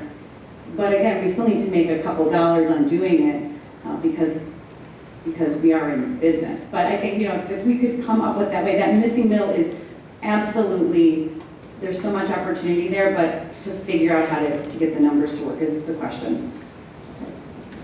Yeah, I think a big asset that Jefferson County has is historic, to be honest with you. We did a deal in Jefferson on the river, Riverside Lofts, Dale's over there, and it was an old furniture factory that literally Tim Freitag said to me, he's like, hey, I want you to come in here because we're going to tear this thing down and build a new, 4-story building. And I was like, that's a cool building. Like, you might want to keep that one because we can do it if you keep it because you get historic tax credits from the federal and the state. If you tear that thing down, I'm out. That kind of thing where St. Coletta's, I'm telling you, St. Coletta's is a dream. It is a campus of workforce housing waiting to happen, historic all day. And that's the type of thing where if you look at that campus and you go to the state legislature and say, hey, guess what? Jefferson's the meat and the sandwich. If you want to put people in the butts in the seats in Jefferson County, that's where you do it. Give us some cash state to help us get this thing across the finish line. That's the type of project that Jefferson County has. And that's not just that. I mean, you guys at Watertown, you've got a lot of historic, cool buildings and a lot of things that have assets here which are underutilized that you guys can use to your advantage. And so, I think the biggest thing is to make you more competitive is look at your underperforming assets. Office buildings that were in 1970 that are vacant because nobody wants them. Well, geez, housing, those 9-foot ceilings, just, demo the inside, start building walls, and you got apartments. You got an elevator right there, it's all done. You just need a little help, a little polish, a little tarnish. So I think that kind of thing is a good way to think about it. And we're going to open up to questions, but I wanted to sort of piggyback something that Marissa said that we've used in other locations in other states is going to employers or going to universities and having them guarantee occupancy rates and rental rates. And they're only called on if we don't hit those numbers, but it certainly helps with the bankers in the audience if you know you've got that kind of credit enhancement behind the deal itself. And so I think this community, Jefferson County, has those types of corporate players that could be actually brought into discussions because that rarely ever happens.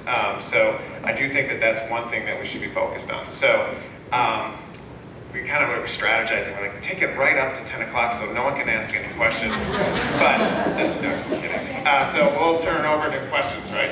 Yep. Okay. Maybe you can hear me just fine. I had a question, and you partially attacked this, but my son's a millennial. Fortunately, he got into a housing market in Madison, but now he works from home, and the building where he used to work at is empty. And and that happens a lot of places. I had a discussion with the county board chair in Waukesha. All the buildings around their courthouse empty. They're all because people are working from home, and they aren't coming back. They even had to change the bus service because nobody's driving out there anymore. And so those buildings are all sitting there, and I just wonder, what are kind of the impediments to you for redeveloping these buildings into houses? Because right now, like my son says, my company says, we aren't coming back. This is working much better with you guys all at home. Yeah, I'll go real quick and I'll give it to you. The first thing I look at a building like that is square footage. Okay, so if I can put in 40 units, yeah, you know, that's about my minimum of what I'd look at. If it's a 10,000 square foot building and I can put in 8 units, yeah, I'm not doing that. Maybe somebody else can do it though. I mean, it doesn't mean that you have to have everything's 40 units. But I think that it's the type of developer and thing of that, what their core essential purpose is. You know, I'm a 40 unit and up guy. There's people who do 8 units and below. But that's really what it is. Like, what do you want to fit your purpose? You know, what's your purpose for that building? And if you can do historic or not, if you're good with the tax credits, that type of thing. So I think it's very unique in terms of how you could reuse them. But I love that thought because that's how you got to start thinking like that to recycle those buildings. And for a follow-up on that, you can drive by these office buildings and they're vacant, right? But you're the landlord, and you've got 5 years left on lease term with that company that said, yeah, you're not coming back because we're going to save a lot of money that way. But the landlord's not going to let that company out of that lease, and they're just making money. So a lot of what you see that might be vacant is still probably making money for the landlord, even though there might not be anyone in it. So there's a sort of practical piece to that too. Well, the other follow-up I said is zoning, because it might have been commercially zoned. True. Yep. Yeah, I think just to reiterate, I mean, I think that the prices haven't caught up yet. If the landlords right now, either they're getting their rent payments or really they still don't believe that the value has been impacted, right? So I think we'll see it, but it's not there yet.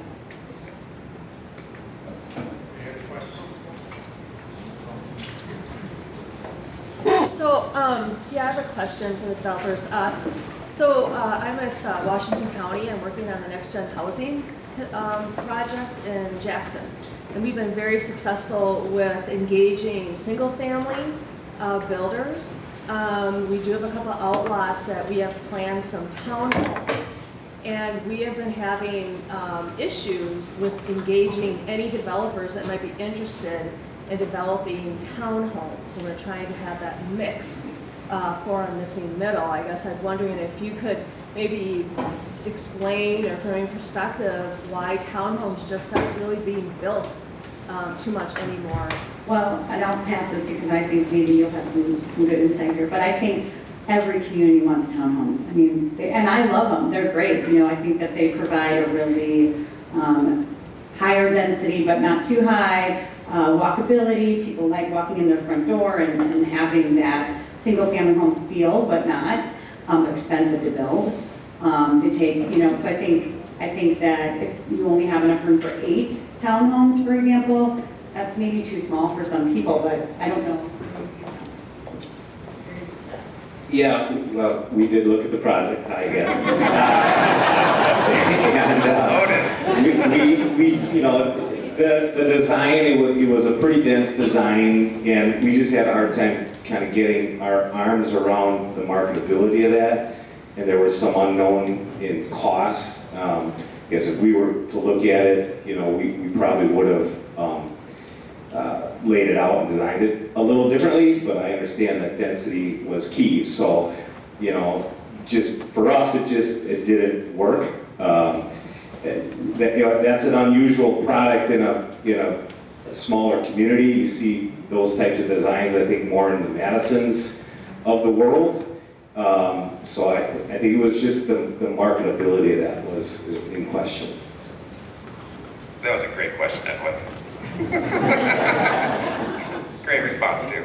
But any other questions on the back? Yep. Yeah, I just have a question.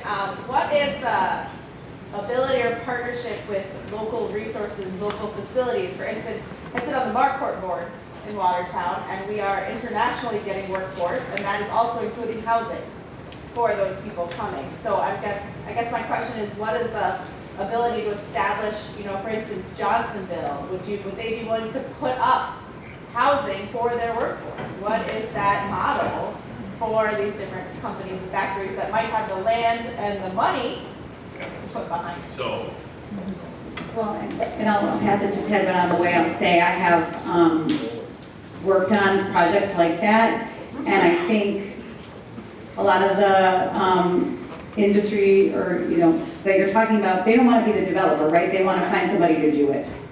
And if a developer can't make money doing it, and in a lot of cases that's the case right now, they're not interested. But I think that that is a model we need to be able to figure out, because I absolutely agree with you, because a lot of times they do have the land, they do want the housing, they even have some money to put in, but they know they can't develop it themselves. No, what it is it's an HR nightmare. No, it is. Because if you're saying to an employee that you can live here and then they get fired, can you evict them? The answer is no. It is a total management nightmare. And so the way around that is the workforce housing fund. And have everybody come in and you can always direct, because it's private money, where you want to go. But that's the way to do it. Then you put a pool in and then everyone gets, you know, housing in the area. okay. Ready to hit? Well, thank you for the All right, thank you.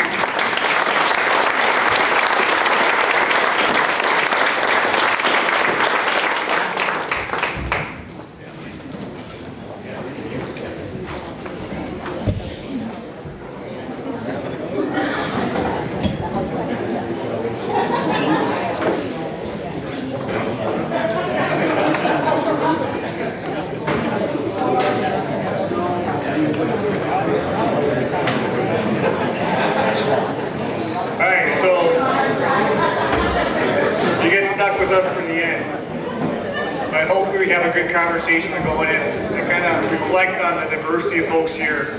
So how great is it that we have evil bakers with developers, with local officials talking about how do we solve this problem together. And that's the bottom line of where we're at. And so those who don't know, my name is Ben Waymire, I'm the county administrator. That's partnering with a lot of these groups of how we move forward. So you heard a lot of numbers today. And so one of the things that we want to do is test your memories of where we're at. And so my friend Nate here from the Greater Watertown Health Foundation, who's the CFO, he loves numbers. He loves to take these performers and try to figure those things out. So he has a quiz. So Nate? Thank you. Just a small one. I like to work backwards, actually, about it. And so let's play with an idea here for just a second. Assume you just bought a house yesterday, because I looked up the interest rates yesterday. Let's say you had a chance to put 20% down on this house, and your new housing cost, and it includes your utility bill, but it's your principal and interest, it's your escrow, and it's your utility bill, and it's $3,000 a month. Show of hands, who thinks you just bought a $700,000 house? $600,000 house. 5? 4? Couple more? So $350,000 house today. And that's the problem. There aren't many people that can afford that. As you take it one step further, we, in the greater Watertown region, as the housing study that we had completed, there are 68,000 housing units in our area. You have to make $125,000 per year in order not to be cost burdened by a $350,000 house today. 77% of our community doesn't make $125,000. And so here we are. And we're going to try and figure out some ways to figure that out. So we're here, and we're talking about our journey that we've been on, but more importantly, where are we heading? And that's why it's important that this group is here. And you heard a lot about what our community is already doing. We talked about Fort Atkins and Watertown, but there's others who've done things such as Lake Mills, Jefferson, Palmyra, Waterloo, all looking at different ways to attract developers. Maybe it's buying land, maybe it's putting the infrastructure in, but we still have that gap. And that's really when we had the conversation, how do we fit as a county role, an economic development role, and partnerships to make that all work. And so these are some numbers I want you to think of toward the end, because you've had a lot of numbers today, but highlight it. 2,400, 3,500, and 1.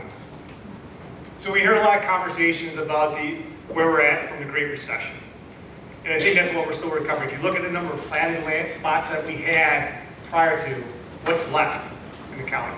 There's really not a lot left except a few areas that have planted new subdivisions. And so that's part of the dilemma that we're looking at, and how do we grow and how we compete for the future of our economy. And we talked a lot about the various categories. Quite frankly, across all categories of housing, we're hurting. Everything from how we deal with homelessness, all the way up to the folks who are attracted from Mass, made our C-suite, and definitely everything that's in between.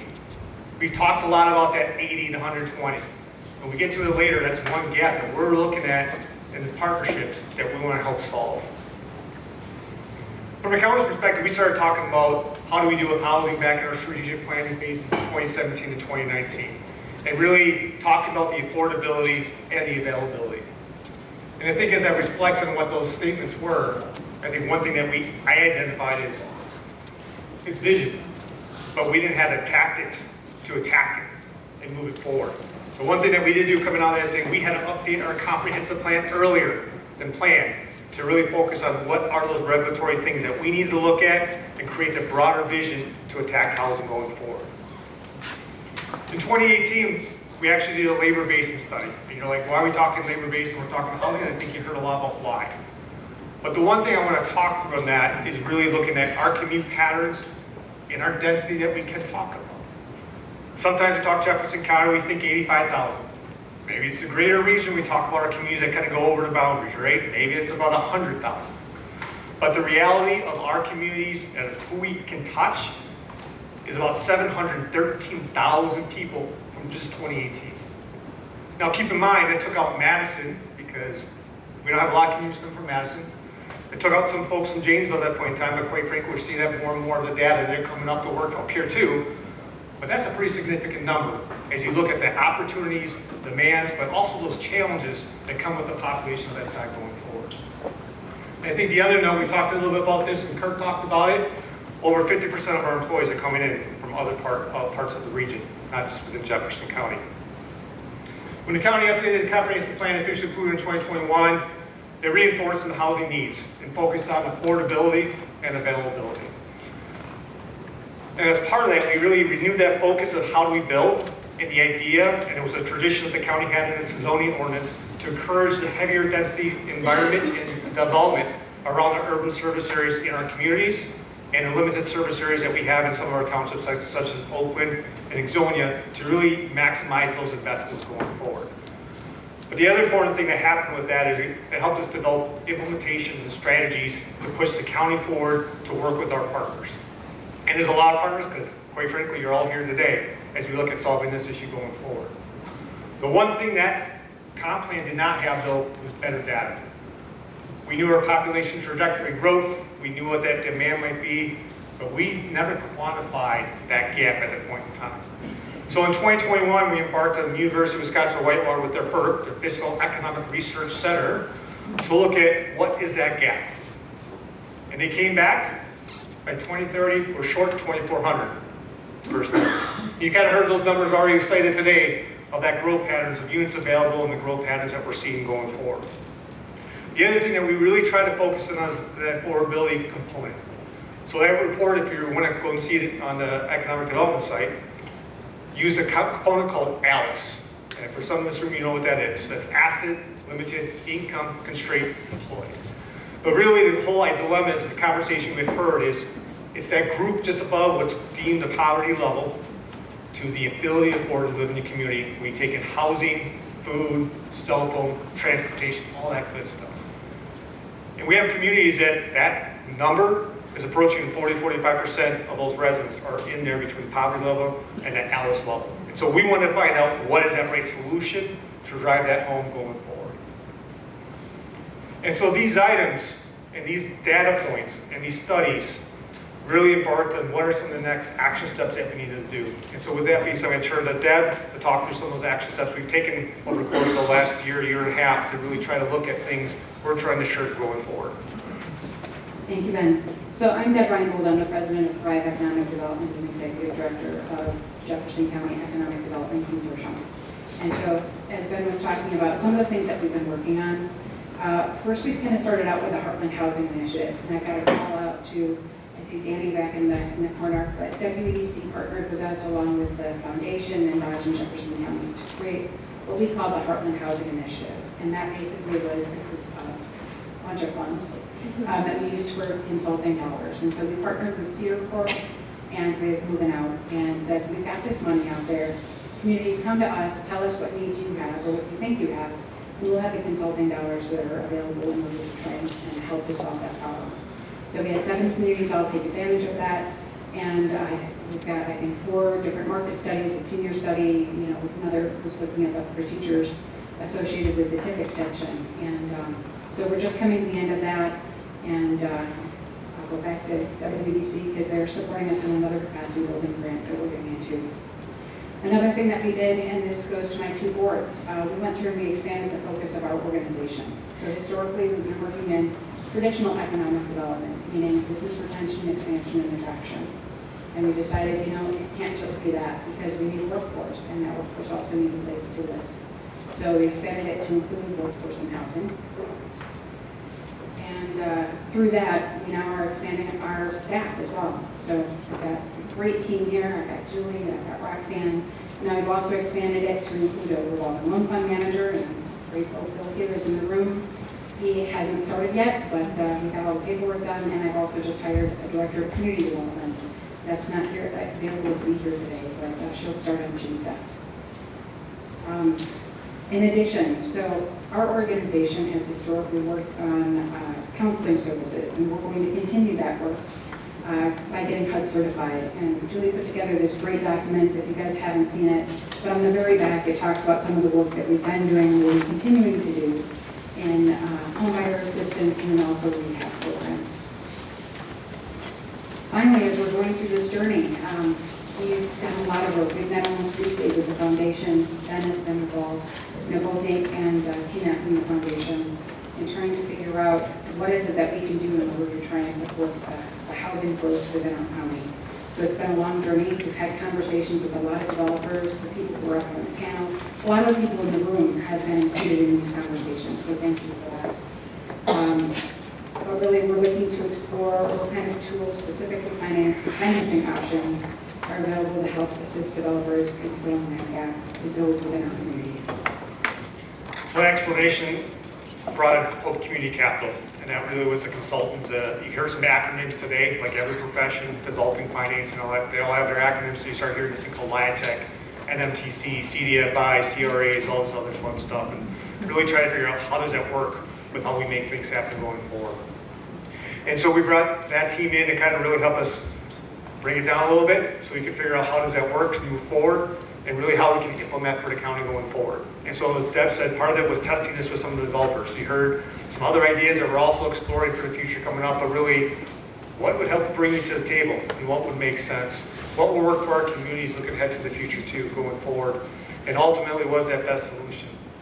We also brought in several of the counties and the funds they had. So you already heard reference to my buddy Josh's fund up in Washington County, the Next Gen program, and really looked at what that looked like. We spent some time talking to Sheboygan County. We talked a lot about private investment in Sheboygan County. If you do not know, it's like 5 or 6 large of the corporations got together to help fund a fund and basically say we need to get some workforce here. A lot of conversations with our friends in Watertown County, especially because we share the housing consortium with them in terms of how we look at some of these other programs, really related to the low and moderate income, first-time home buyer programs, rehab assistance, those kind of things. And in Dane County, we heard the reference, they actually have 2 funds to kind of work through and some examples of what would work. And eventually we talked to Door County. And mainly partly with Door County is because they're able to layer it with some assistance from the state as well. And ultimately our goal of all that was what is that best fit immediately to move things forward within the county. And so we partnered with the foundation, and some of you already kind of know where we're heading today. But we are officially going to be launching our Live Local Development Fund, which will be a revolving loan fund to fill that middle gap of roughly that 70 to 120% going forward. We officially have seed money of $3 million towards that $10 million goal, with $1 million coming from the county through our ARPA funds and $2 million coming from the Watertown Health Foundation.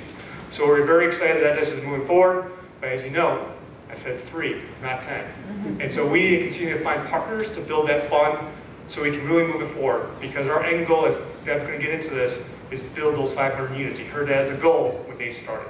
So Deb? Yeah, so what we're looking to do is put together a loan fund that we can lend out up to $25,000 per unit to these developers in order to fill this gap. So the investors that come into the fund, we're looking at getting a lower interest return, maybe than what they're typically able to get from the regular market. And we're looking to have that aligned then with other funds, as Ben had mentioned, both at the state and federal levels. And we'll learn a little bit more about what they're planning on doing, hopefully in the near future. But our goal in all of this is to begin accepting applications starting on August 1st. If we reach our goal of $10 million and we average about $20,000 per unit, which again, we're going up to $25,000, that's only 20% of what we actually see as a need within our county. I know Ben had mentioned the Burke study. So there they said, by 2030, we're going to need 2,400 units.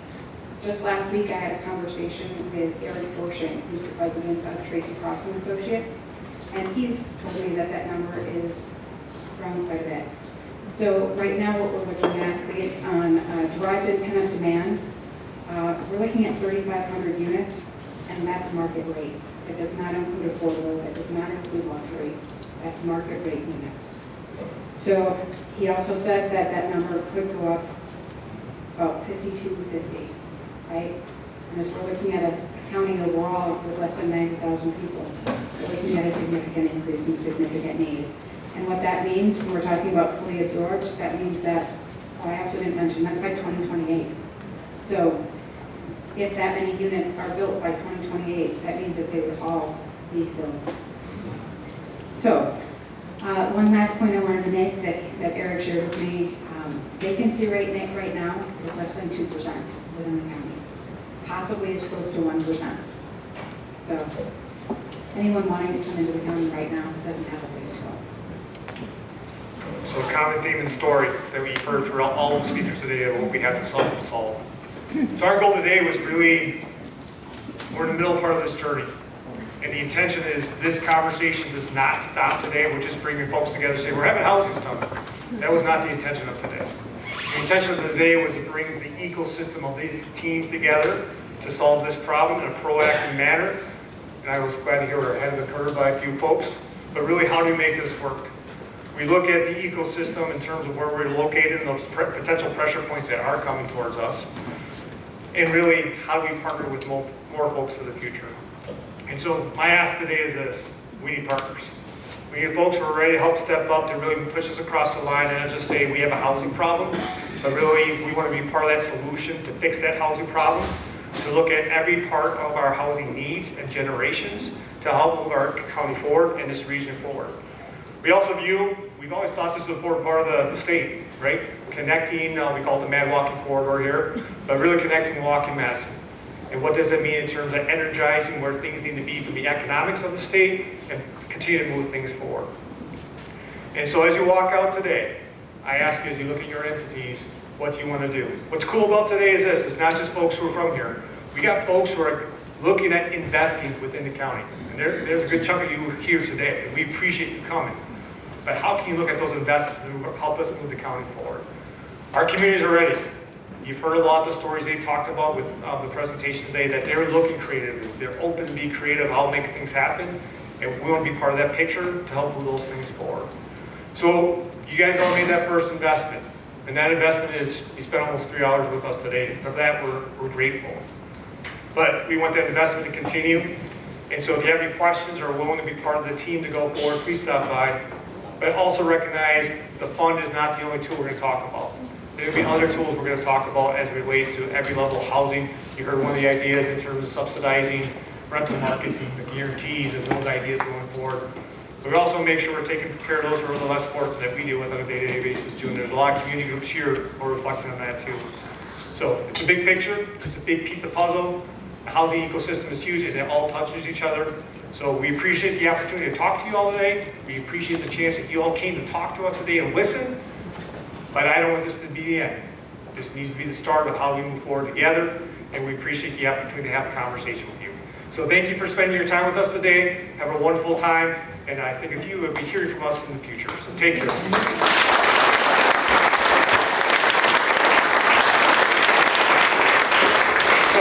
my last quick note, because I forgot to say this. So you heard their names a lot today, but they sponsor breakfast and a whole bunch of other things. We can do this, some of this communities can do this because we have a great partners called the Greater Watertown Health Foundation. They've done so many things across this county and in Dodge County. You don't even know it, from how we deal with mental health issues, working with law enforcement, a whole bunch of other great stuff they do. So I just want to say thank you on behalf of our region for what you do and help us move things forward. So thank you.